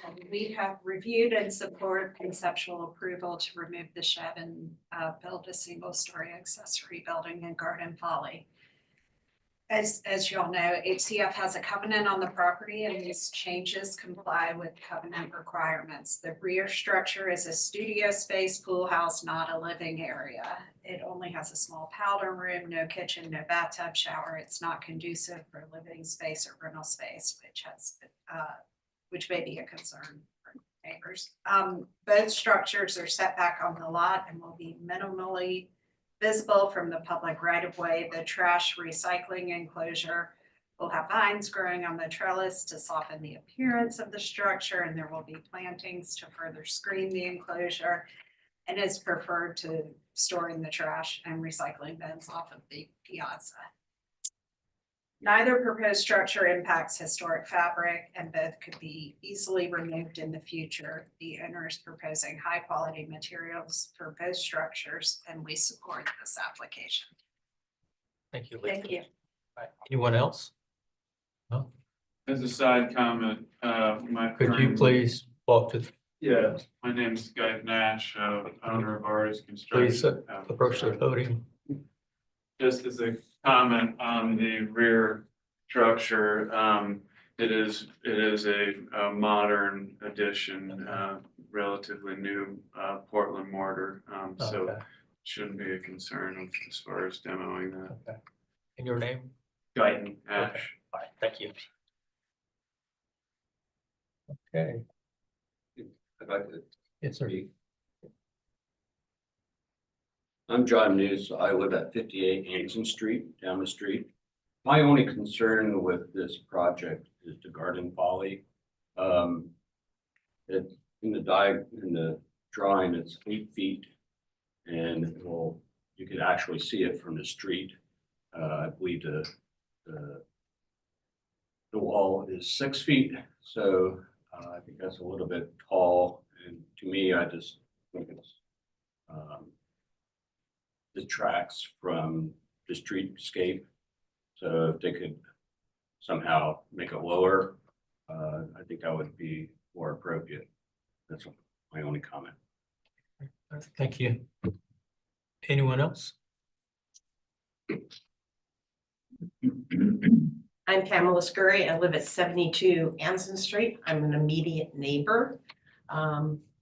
My specific comment is unusualness of not transparency. As a neighbor, one would say, talk to the neighbor about what your thoughts are. But it is indicative of a continuing relationship of not being transparent. So what is the transparency of putting in a toilet, et cetera, for the pool house? Why can't you then put in a shower, et cetera? And there have been issues in the neighborhood people then taking an approved something and adding something to it and making it another housing situation. It's not part of this group, as I gathered this evening, where their business is also being constructed, done out of that property, legally or illegally. So I think that's a concern for the neighborhood, traffic, additional space, how much of this is being done. And it's kind of questionable about what's really true, what you can do and house a person and have more cars and traffic, of how much currently product is coming in and out of the house, crates, et cetera. So I don't think it's zoned for that, but that's not your issue. The issue is transparency of what's really true and what will occur. And I'm a historian, I'm a member of the organizations, I have furniture in the Metropolitan Museum, so I know from which I speak. Okay, thank you. Thank you very much. Anyone else? Okay, Frankie, could you give us your staff comments? First, I've had some observations. One is that the shed being removed is not visible from public right of way. The fence along Anson Street is a knee wall with ironwork above. And the pool house should be minimally visible at the rear of the property. Staff conditions for approval, staff suggests lowering the height of the trash enclosure and turning the structure perpendicular to Anson Street. And lowering the overall height of the pool house as well. Staff recommendation is a restudy with staff and board condition. Okay, thank you, Frankie. And is there any rebuttal or clarification you'd like to make? Yes, thank you so much for your comments. In regards to the trash enclosure, we've looked at this a couple times, and Ms. Wood from HCF had also raised that concern about the height. I would point out that when you take a trash can that's full size and you lift the lid, it's about 6 feet tall. And so then the opening for whatever trash enclosure you have to, of course, be taller than that. And then once you put a roof on it, it's very difficult to get it less than that. We tried a couple different iterations where we, for example, tried to remove the finials to make it smaller. And we found that it had a minimal impact on height, but definitely made it look worse. And so I think by the nature of the objects we're trying to enclose, that this structure will be larger than a fence. And we felt that since that was inevitable, we wanted to make it look as nice as possible.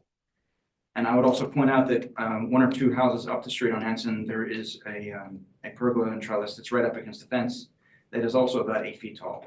And it's made of just regular framing grade lumber and painted. And so I think surely that was acceptable to have been approved with that. I feel like this should as well. And then as far as the transparency comments, I submitted this application to the Neighborhood Association a month and a half ago, and reached out to them multiple times and coordinated with them as far as, going through this presentation. And so I feel like we've done what we needed to do in order to coordinate with the neighborhood and make sure that this was this wasn't a fly-by-night sort of presentation. Thank you. I have 2 questions for you before you go. Yes, sir. Is this in a flood zone? I don't believe so. Okay, because that would affect the bathroom if it was. And the second question is, what is the ceiling height inside the studio? I can't read the drawings on my iPad. I can't read the dimensions. Do you mind, would you let me pull it up on my phone? I could. Sure. Yeah.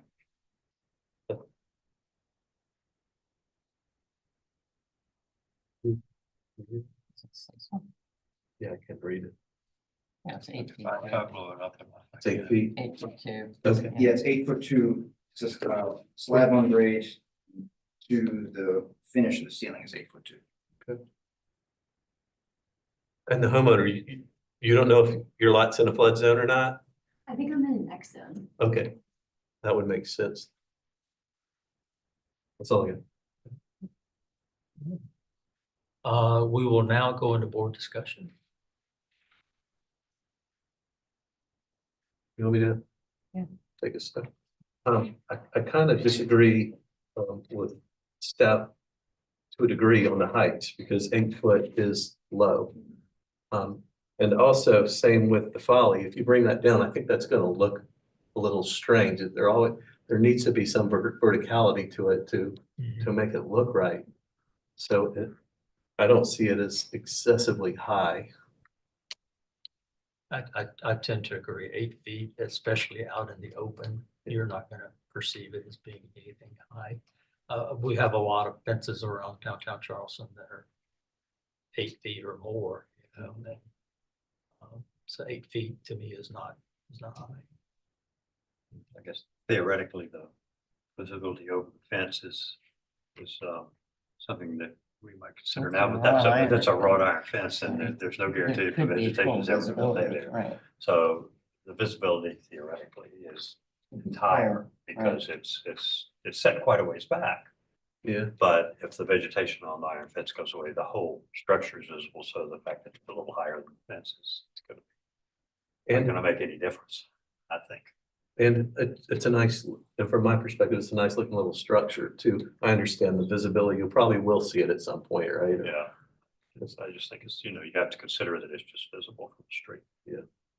So. Do you have It any? is pretty nicely detailed. Yeah. I'm not sure it's a folly, but it's a trash enclosure, but it's pretty nice detailed Seems trash like a little enclosure. much at first, I was like, it seems like a little much for a trash enclosure. Any feeling on the other structure? We've sort of been talking about the trash falling. I didn't know about it breaking in front of the building back there, but I'm not, it's so far back, That's the fair, really back. so far to the rear. I didn't have any issues with it. Did you have any other? I think it's pretty Huh? nice looking structure. Can I make a motion? Sure. I make a motion to approve the submittal as submitted. Okay, all right, we've got a motion from Daryl on the floor for approval as submitted. Do we have a second? And staff asked for clarification. It's in the Old Historic District, so would this be a conceptual approval? And do you want to give it a final review by staff, or do you want it to come back to the board? I would say conceptual approval by us and final approval by you. Thank you. Yeah. Okay. All right, Daryl's motion is for a conceptual approval with final, I guess we need to say preliminary and final review by Yes, that staff. would be a preferable way to word it. Okay, and do we have a second to Daryl's motion? A second. Becky seconded. All right, put it to vote. Fillmore, Yeah, in favor. Becky, Yeah, in favor. Daryl. Yeah, in favor. Okay, chair votes with the majority and the motion passes unanimously. Thank you. So just as a clarification for you guys, that means we will not review it again until you apply for permit, and staff will do the final review within the permit. Okay, so I need to finish the construction drawings and submit for permit, and then it'll go to. Yes, sir. Thank you so much. All right, our final application is 11 Beaton's Alley. Frankie, if you could get us started. Dyer finding, we have one after that one. Oh, we do? We have two F Oh, Street yeah, after that's that right. one. We've got our one that we deferred to the back. So wow. And we have two F Street. We have 2 F Streets. Yes, sir. Hell wanted to go home. Nice try. Yeah. So. We're not going to be. Yes. No. Yeah. It's missing on this. Wait, what? Okay, on this, I'm jumping from Hanson Beans down? to Beaton's. Yes. Oh, that's the F on the end. Okay. That's third. All right, so we are on Beaton. 11 Beaton's Alley, which is in Charlestown, Council District 8, is unrated, circa 1948 in the Old Historic District. They are requesting conceptual approval for second-story addition, a front door, windows on southwest and north elevation, the replacement of all windows, siding and trim repair, and new standing seam metal roof. This is the property's location on Beaton's. I'm going to turn it over to the applicant.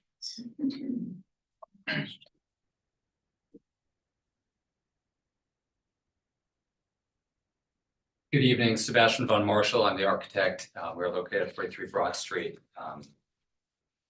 We are submitting for your consideration conceptual approval, this renovation at 11 Beaton's Alley. As Frankie pointed out, it was built in 1948. It is not rated. It is in an X zone. It is a two-story wood frame and wood clad structure with some later alterations. You can see the plat here. You can see some Sanborn maps that show the evolution of the site. In 1902, you can see there was a woodshed that ran the length of the lot. This existing masonry structure here that currently is a three-story brick house. By 1944, the brick house is still there. The shed has been significantly altered. A section of it remains in the rear and a section here. And then in the 1955 Sanborn map, we see the original four corners of the current house, as well as the remaining section of the shed in the back. After 1955, some additional changes were made. You can see in this survey from 1973, an addition on the west side over here. You will notice that the addition is flush with the north face of the existing house. So that addition did not step back on the north side. It did obviously step back on the south side, but that north wall was flush with the existing north wall. In these aerial images, you can now see how that first addition was subsequently expanded in the late 1990s. In our conversations with the neighbors, they actually remember that addition going on. So you can now see that one-story addition continues from the north all the way to the south side of the existing house. When that addition was added, it was also extended flush to the face of the existing historic house. You can see that in the survey right here. So you can see the original section of the house, and then you can see the one-story addition or the additions that were added. Some historic pictures of Beaton's Alley. These are wonderful. These are from the HCF archive. Obviously, this street has changed a lot. Since many of these pictures were taken in recent memory, there have been a lot of contemporary houses built, most notably on the corner of Elliott and Beaton's Alley, a house that was designed by Glenn Keyes, a three-story structure, and designed for the neighboring lot at 15 Beaton's Alley was also approved by this board a couple of years ago. Here are some additional context pictures. You can see some of the other houses along there. There's an interesting mixture of brick buildings from various periods, some of them fairly historic, some of them also quite contemporary. You can see the stucco on frame structure on the bottom left corner there. Let's see here. And then the property itself. So 11 Beaton's Alley, as I said, wood frame. It is unrated, 1948. The one-story addition at the back with some large French doors there, the garden, and then the view along the north side of the property, looking across the lot on 15 Beaton's Alley. Some details that I'd like to draw your attention to as they will come up again in our conversation. The existing door surround. We are unsure exactly if it is first period or if it was altered during some of the major campaigns in the 70s or in the early 2000s or late 90s, early 2000s. There's a lot of indication of sort of changes that have been made in the way the trim was cut and added on, the transom that was added, and then the step, which leads to a kind of awkward condition inside. Also unclear whether that was original or whether that was done later to be able to accommodate additional parking on that site. We suspect that may have been the case as the driveway is very narrow. We also have some pictures of windows. There's a various combination of windows in the house. They all have some version of an aluminum jam liner. We were trying to date them as much as possible, but they do also appear in the addition from the late 90s. And those window types are found in other places, which is to say there was at some point a campaign to replace or change a number of these. I'm actually frankly very interested to get the board's thoughts on this as well, as we did quite a bit of research, but had a hard time sort of isolating exactly when those may have been installed. And then some precedent images that I'd really like to point out. Directly across from us on Beaton's Alley is an addition that was completed in 1999 by W.G. Clark. That was an extension in an existing brick warehouse building. You can see the stucco extension on the back. That addition, interestingly, also ran flush to the outside face of those walls. They did an interesting job of differentiating materials to show the evolution of the building. And that was something I'll touch on here in a little bit as well.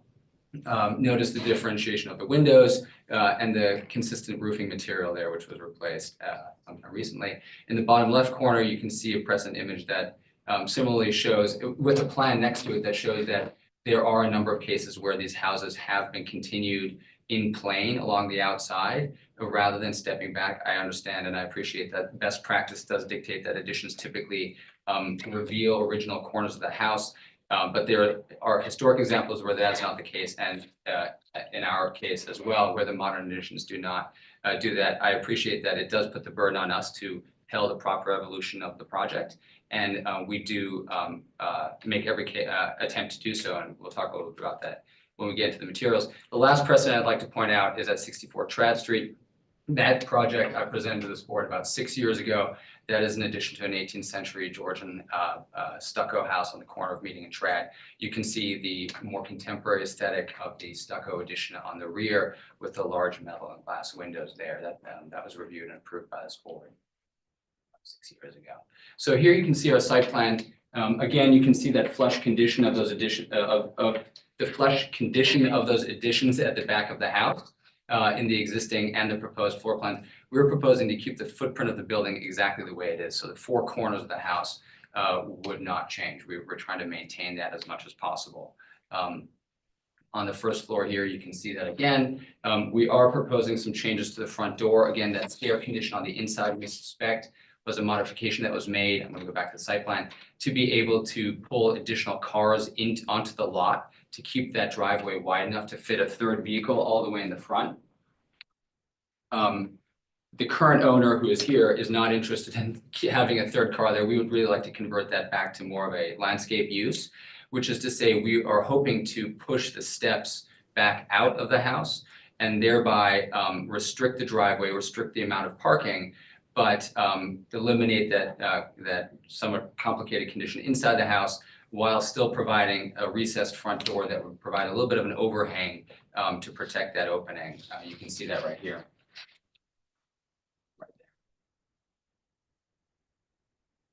On the second floor, you can now see the proposed second story addition. I will point out that a similar addition, I believe, was reviewed and I think approved by this board in 2010, but never carried out for reasons unknown.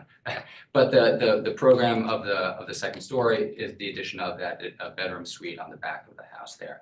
The concept is that it would provide a very private room for enjoyment of the little garden in the back. That's really quite sheltered by some wonderful historic neighboring walls.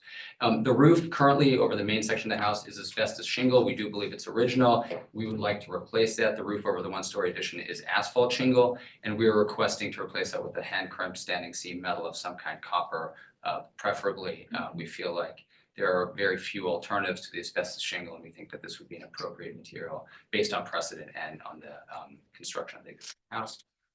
The front of the house would essentially remain unchanged. You can see the steps that we're proposing at the new front door condition on the left, that as they kind of stick into that driveway. You can see here on the south elevation, the primary thrust of our proposal. First and foremost, I'd like to attract your attention to this two-story addition. We did review this proposal extensively with all the neighbors and with the preservation groups. We had some very productive conversations about how best to tell the narrative of the subordination and differentiation of that rear addition, as we are in somewhat of a precarious situation with those flush planes. So we changed the siding material from a clapboard side to a flush shiplap siding on that addition. We're proposing to widen the boards as well to further differentiate that material. We are introducing new window types to show that this is a new part of the building. And in an attempt to subordinate, we are lowering the ridge of that roof slightly. Our initial concept had a continuous ridge. And in our conversation with the preservation groups, we were asked to lower that. And we felt that that was a very reasonable way to try to make that addition seem as subordinate as possible without sacrificing head height on the inside of that second story space. So that was another thing we were trying to work around. In addition, the window head heights and sill heights, we didn't want to have to adjust those so that the windows would jog up and down the wall. The front door itself, which is now set back, the door itself will not be visible from the public right of way. That's, I can show you that diagrammatically in our site plan. It is actually far enough back in plane that is not visible from the street. The new windows in the addition to the back are visible slightly down the driveway and of course from across the neighboring lot to the north. This is the west-facing elevation with a new proposed large window in the back. Again, that is in the late 90s addition on the first floor, so we feel it's really doing minimal damage to any kind of historic material. The addition is at the back. It is subordinated. It is differentiated. It is limiting as much as possible any manipulation or changes to the historic part of the house. And it has very limited visibility as well. And then lastly, the north elevation here, this is what you can see across the property at 15 Edens, looking south and southwest. You can see the addition again dropping down. You can see that we are shifting a couple of windows and introducing a couple of windows on the second floor of the addition. As I mentioned, we've had numerous conversations with preservation groups and with the neighbors, and we welcome any comments or questions you have. Thank you. Any questions? Sebastian, the new front door, is that shutters or is that just hatching in there or? That is just hatching. Okay. Correct. And it's actually a shade to show that that door is recessed off the plane of the, Okay. off the plane of the house. That's right. And on that same elevation, the existing says the existing chimney and flue to remain. Mhm. That's not shown on the proposed. Oh, the little flue up top. Oh, I apologize. That is an error in our notes. That is my mistake. That flue we know was added in the late 90s addition during the renovation of the first floor when the existing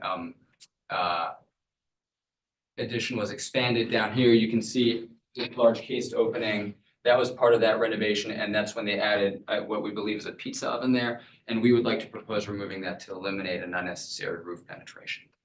I apologize for that omission in our notes.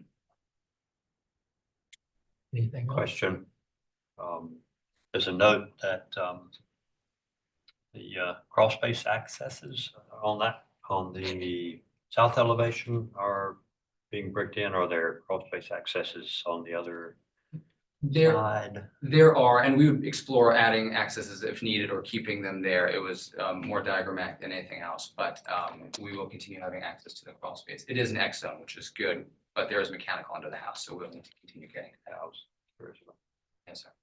Sebastian, one of staff's comments that I'm looking at is possibly reducing the height of that rear addition. What's your ceiling height in the upstairs? Currently, the ceiling would be at about 7'8". There are very low So you're existing pretty low. ceilings in that house.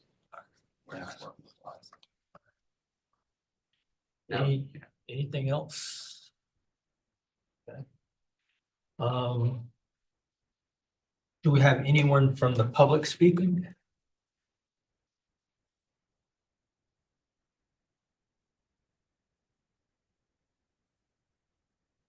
With the Preservation Society of Charleston. The PSC appreciates the applicant meeting with us to discuss this project. This property, while on a narrow alley, is actually highly visible from Elliott Street, particularly from the rear. While we appreciate that the addition is tucked below the historic house's eave, we still encourage any opportunity to lower the overall height of the addition to be more subordinate. Additionally, we feel that the proposed fenestration changes on the north elevation are a bit heavy-handed, and we are struggling with the placement of the second floor window, which overlaps with the corner board. Finally, we feel that the door surround should be retained since its age is unknown and it appears to be in good condition. We appreciate the applicant taking our comments into consideration. Thank you. Anyone else? No, Lisa? All right.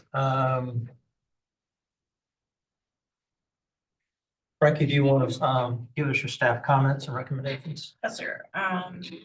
Staff had some observations first.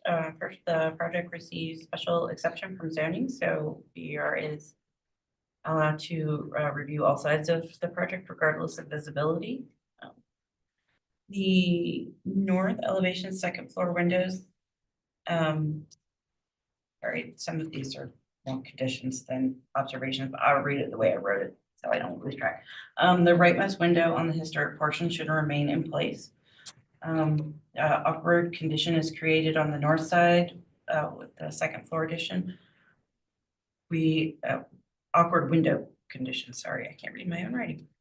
Staff suggests moving the window away from the corner board or eliminating the window, not the corner board. The window on south side, first floor rear is same size as the door. We would recommend reducing that.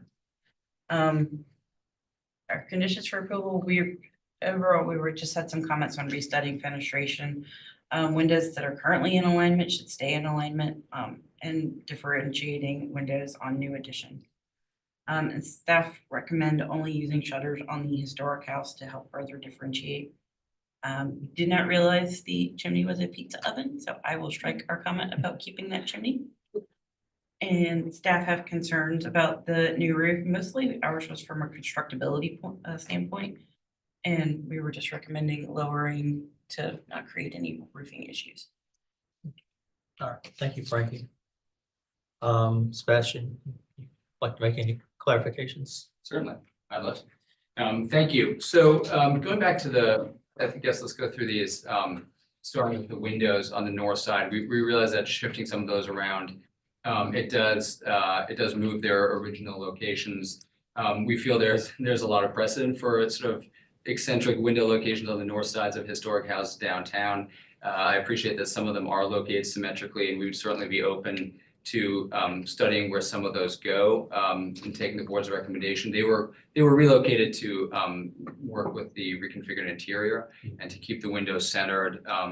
In particular, I realize that a sticking point is the window that's close to the corner board, and I understand if that becomes a major concern, there may be an opportunity to shift that away from the corner board. That's certainly, if the board feels that would be appropriate, that would be something that we can certainly look at. Our initial concept actually had a continuous roof ridge running all the way across, and while I realize that would have made the argument for subordination very challenging, we think that even just a small step down accomplishes that. It's a very clear break in the same way that a 6 to 8 inch break in a wall plane may show that an addition is subordinate when that is possible. I think doing that on the roof was, I think, accomplishes what we're attempting to do. And then lastly, the door surround, it may be in good condition. We're not sure of the age, but I believe the question there is, are we keeping it because it's a trim, or are we keeping it because it has merit as a significant piece of architecture that contributes, to the historic character of the house? And the answer there is, I'm not really sure. I mean, Albert Simmons was still doing door surrounds in the 1940s, and those are beautiful. And those are very much character defining, very much part of, I think, the architectural heritage. This to me looks like a trim carpenter who kind of did what he could to cobble together some pieces of trim. So again, that is my opinion and my observation of that condition. But I guess we felt that making the modification did not significantly detract from something that made this 1948 house very specifically unique. Thank you. Okay, thank you, Sebastian. All right, that concludes the presentation portion. We'll now go into board discussion. Well, I have got a long list of stuff here. Start with the entry door. I'm assuming that its current location is visible. So I have questions about whether I would like to feel a little more comfortable that it's not original.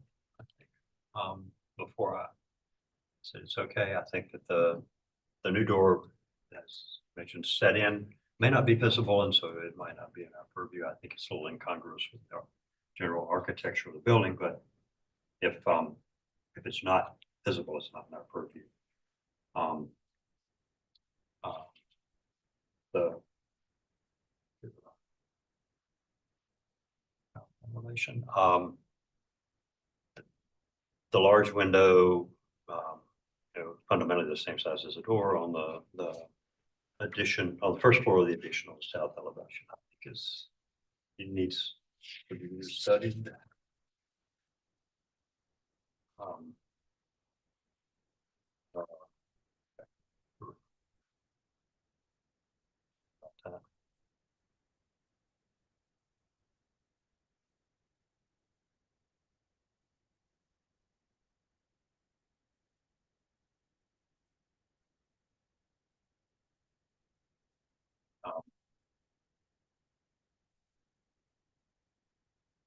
I think Steph mentioned this, the second floor window on the north elevation of the addition is slim. Actually, as it's drawn, it actually cuts into the corner board, crosses the corner board. I think that has to be restudied.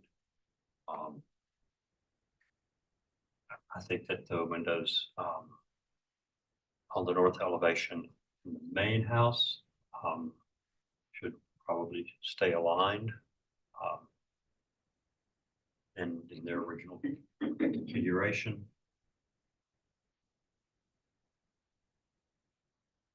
Elevation. Is the west elevation visible?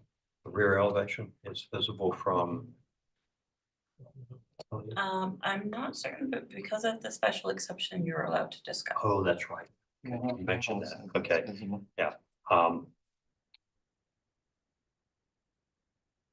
It is the rear of the house. I think that, and I understand they want light in there. So I'm kind of up in the air about those, the fenestration patterns. On the west elevation,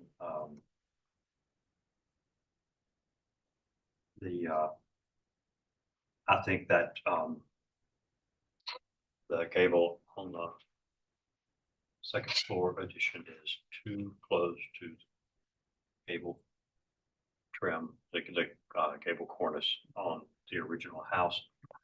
In the drawing, it appears to be tucked right underneath the trim on the existing house, and I don't see how you ever pull that off effectively in construction. It's almost an impossible thing to flash effectively, and I think it needs to be lowered at least a few inches. So for not only for appearance and subordination, but for constructability. I don't have any issue with the change in the steps. I think that's about. I agree with most of what you said. The thing that I struggle with the most is, I'm okay with the fenestration on the west elevation, but then you wrap the corner and then you have very traditional windows in that same addition. I think it needs to be an either or. There needs to be consistency throughout. Yeah, I think the vocabulary of the windows and the fenestration, the doors and windows on the addition need to be the same. It can't be, if you're gonna go contemporary, go contemporary. Yeah, one way or the other. Yeah, no shutters. I don't disagree with Windows that. and I just think doors. so. And similar sizes and something. And actually that makes me struggle with the new door and the existing. The existing has its vocabulary. Yeah, And this new, to me, would have its vocabulary. So that makes me struggle with that door and that surround and moving. I don't have anything to add. I guess you two covered it pretty good.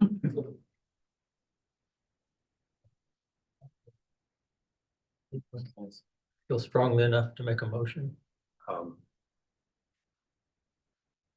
I mean, so I would go for deferral or restudy. If somebody want to volunteer the list for restudy. Maybe we could simplify it. Deferral or restudy of the height of the second floor addition. Unification of fenestration on the main house and unification of the fenestration on the addition. And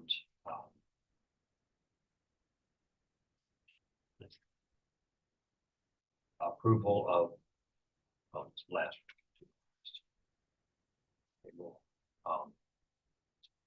up in here. This one. For addition. I'm trying to go back to my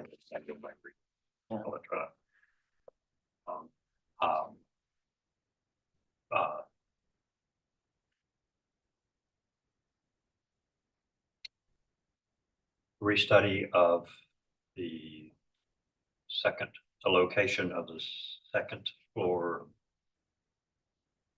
window on the north, That's part of the addition. yeah, on the north, the second floor addition window on the north elevation, on the addition that imposes on the corner board. And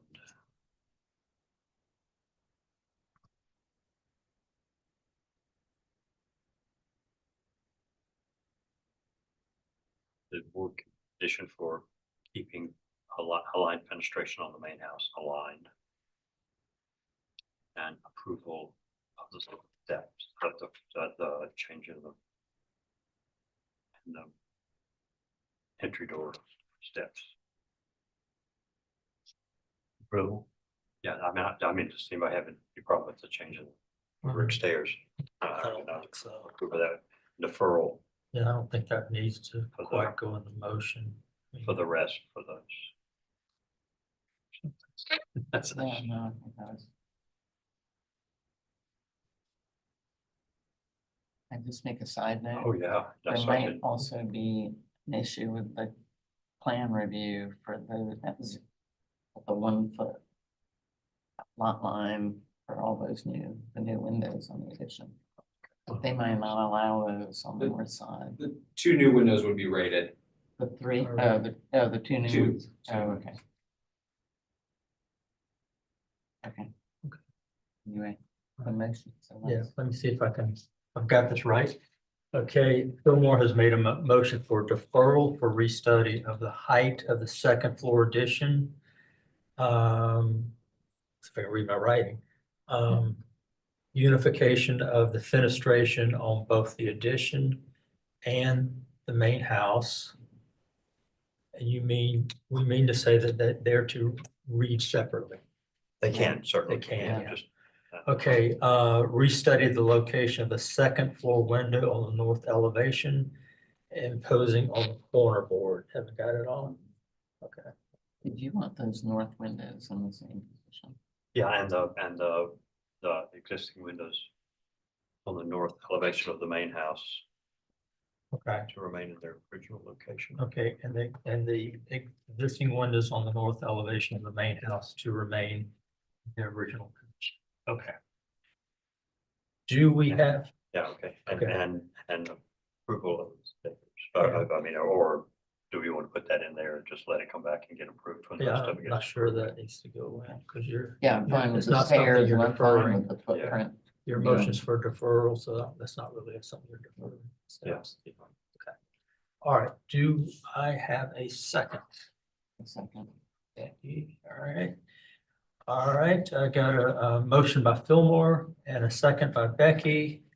See Daryl, Yeah, in favor. okay, Becky, Yeah, in favor. okay, and Fillmore. Yeah, in favor. Okay, chair votes with majority. Application for deferral passes unanimously. Thank you. Thank you. Let's see, 2F Street will be our next item on the agenda. Right? Sure. 2F Street is in West Side, Council District 4. It is new construction in the historic corridor. We are requesting conceptual approval for the new single-family dwelling. This is property's location, and I'm turning it over to the applicant. Yeah. Don't sit down. Good evening, I'm Will Gibson, I'm the owner of the property there. Like Frankie said, this is submittal for conceptual approval here from preliminary last time. And what the notes asked us to do, was to restudy the fenestration and detailing of the property as a whole. It was, I think we were okay with massing, we were okay with height and scale, we were okay with it being a bit more modern. And so what we have here is resubmittal of fenestration detailing and architectural detailing overall. Windows being the big thing here. Previously, we had windows that I guess were described as sort of blank and a little bit too modern. Not a lot going on there. So we've readdressed them. They're now 2/2. a little bit smaller, a little bit more in keeping with sort of what's generally seen in the streetscape. We also have shutters on them as well, just for additional architectural detailing. On the north facade of the house, this seemed to be somewhere that was more concerning than the other facades. It felt, you know, a bit vacant and a bit underwhelming there. So we've readdressed how the windows are oriented there. And again, they're additional detailing with the shutters, just so that there's a little more texture and depth.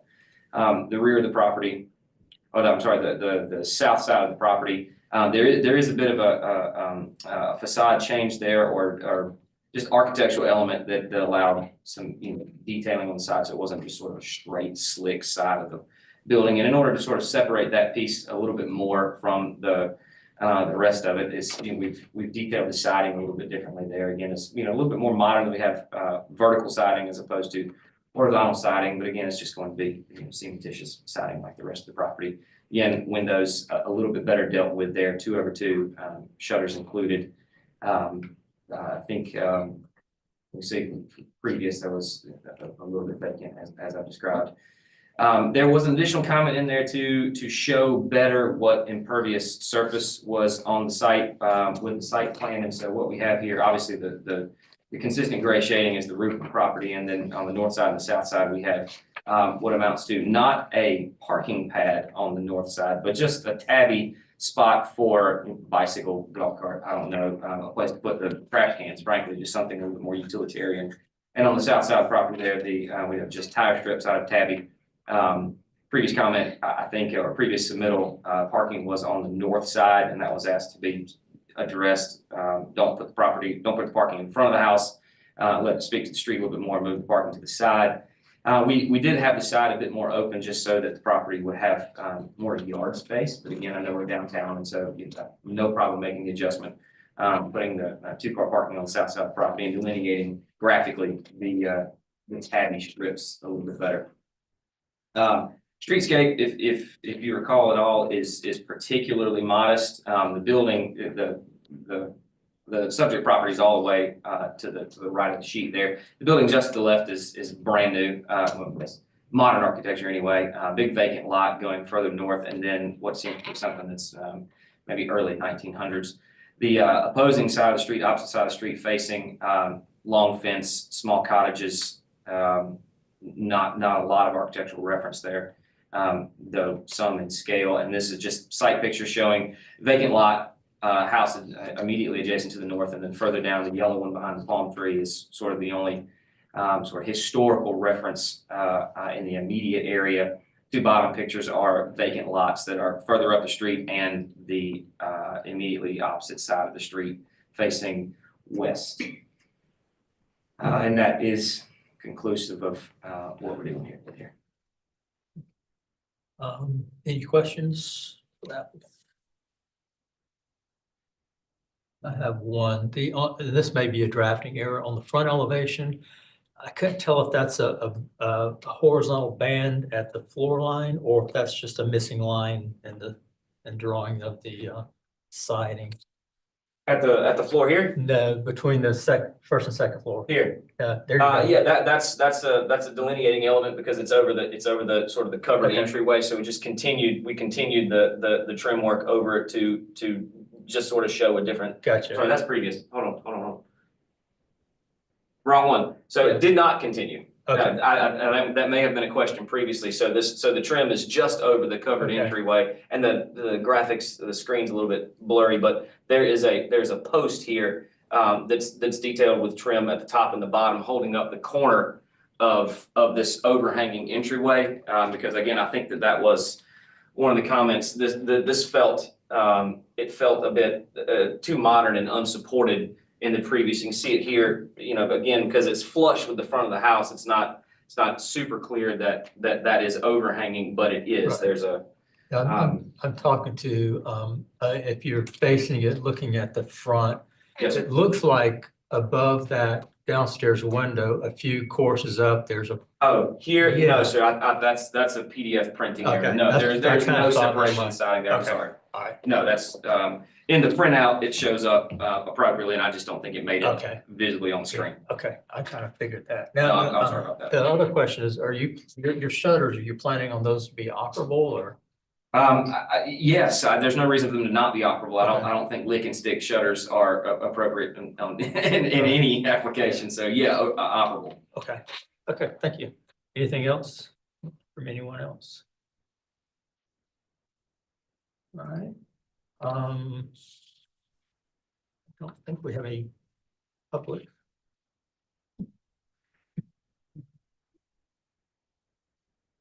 All right, Frank, you want to give us your staff comments and recommendations? We had two conditions. One, that we recommend a solid panel of shutters, visually, and that the shutters should be operable. And two, we recommend pushing the windows on the north and south elevation away from the corners. Staff recommendation is conceptual approval with board and staff conditions and a final review by staff. Okay, thank you. Frankie, do you have any rebuttals or clarifications? Just a question, Frankie, what do you mean by solid panel shutters? These are, I guess they look like sort of board and batten style shutters. Do you mean just? We just recommended resetting the shutter pattern. I think BD used the comment, it looked like it was a barn door and she wanted to recommend something different.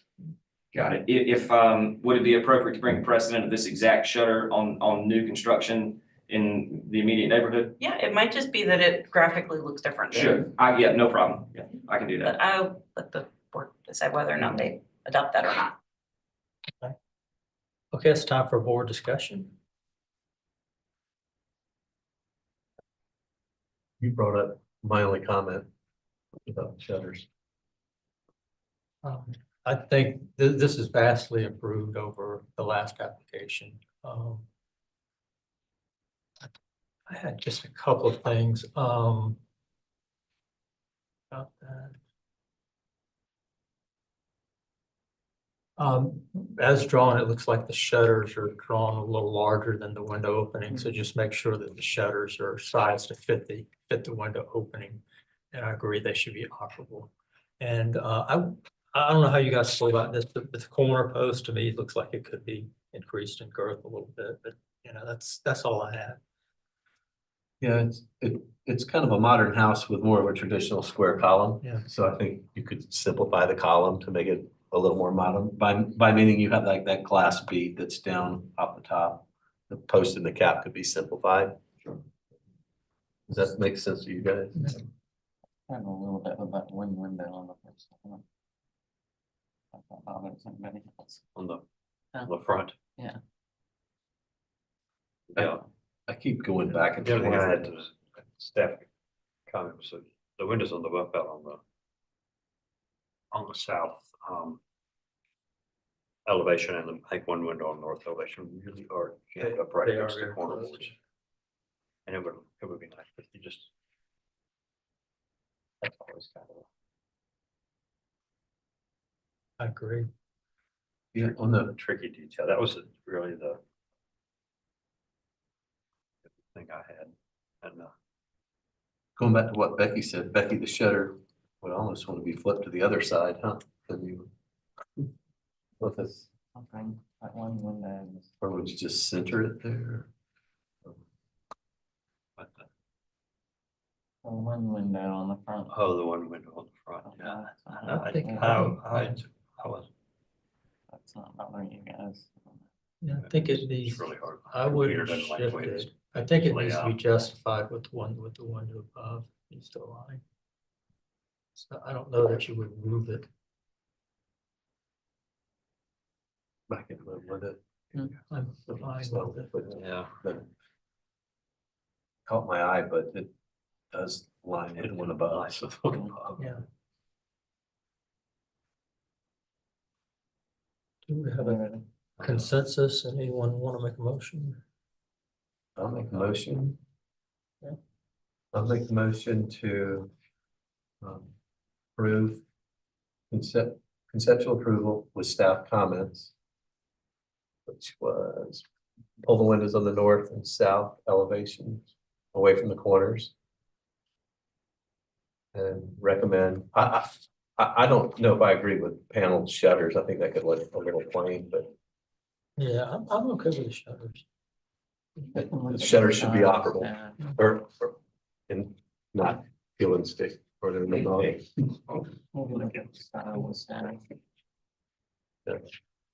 Preliminary and the final staff.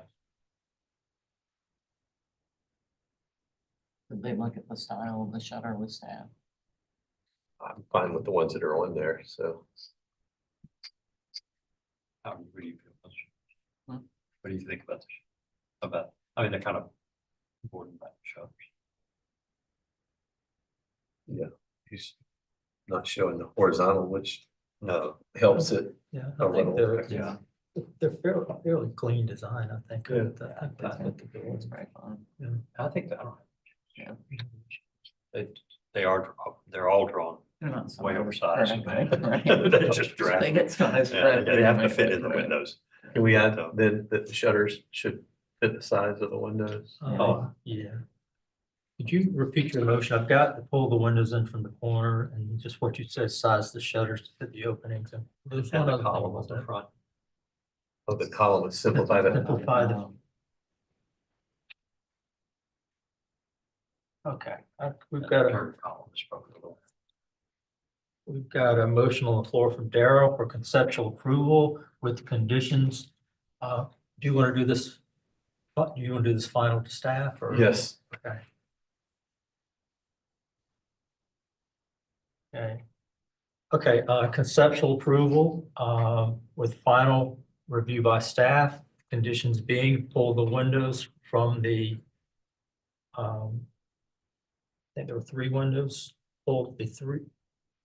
Anyway, pull the windows, away from the corner boards, size the shutters to fit their openings and simplify the front column. Okay, and do I have a second? I'll second. Seconds it, okay. Daryl, You in favor? okay, Becky, Yeah, in favor. and Fillmore. Yay in favor. Okay, chair votes with a majority. The item passes unanimously. So do we have our? We'll see you in the permit. Yes, ma'am. Thank y'all. Okay, we're gonna hear our skipped, or do we have an application? See our application. I guess not. Do we have anybody out in the waiting room for 63? Yeah, if you don't mind. Hopefully not. That's my wife. We're just, Hopefully not, because we. Yeah. hopefully not. Our, Are we still on well, it you? doesn't matter. It's still what I have to refuse on anyway. So they- Oh, you yeah, guys you stay- can go anyway. Okay, then we just need a deferral for that one. Okay, So if we could have a motion and a would someone second. like to make a motion on, Yes, please. 63, actually. yeah, 63 actually. I can do it. Have you motion for deferral? All right, we have a motion by Becky for deferral. Do I have a second? Second. Okay, Daryl, Yes. Jay, okay, Becky, Yeah, in favor. okay. So I can't Oh, vote. on you that. can't, you have to defer, okay. The chair votes with a majority, motion passes. Motion to adjourn. Motion to adjourn, seconded by Fillmore, seconded by, Second, yeah. we just say all in favor. Yeah. Just say on. Yeah. Aye. Aye. We're all confused. All right, I've muddled through this one. So. You did great. You're great. Yeah. Oh, man. Or does I Daryl, know. or does Daryl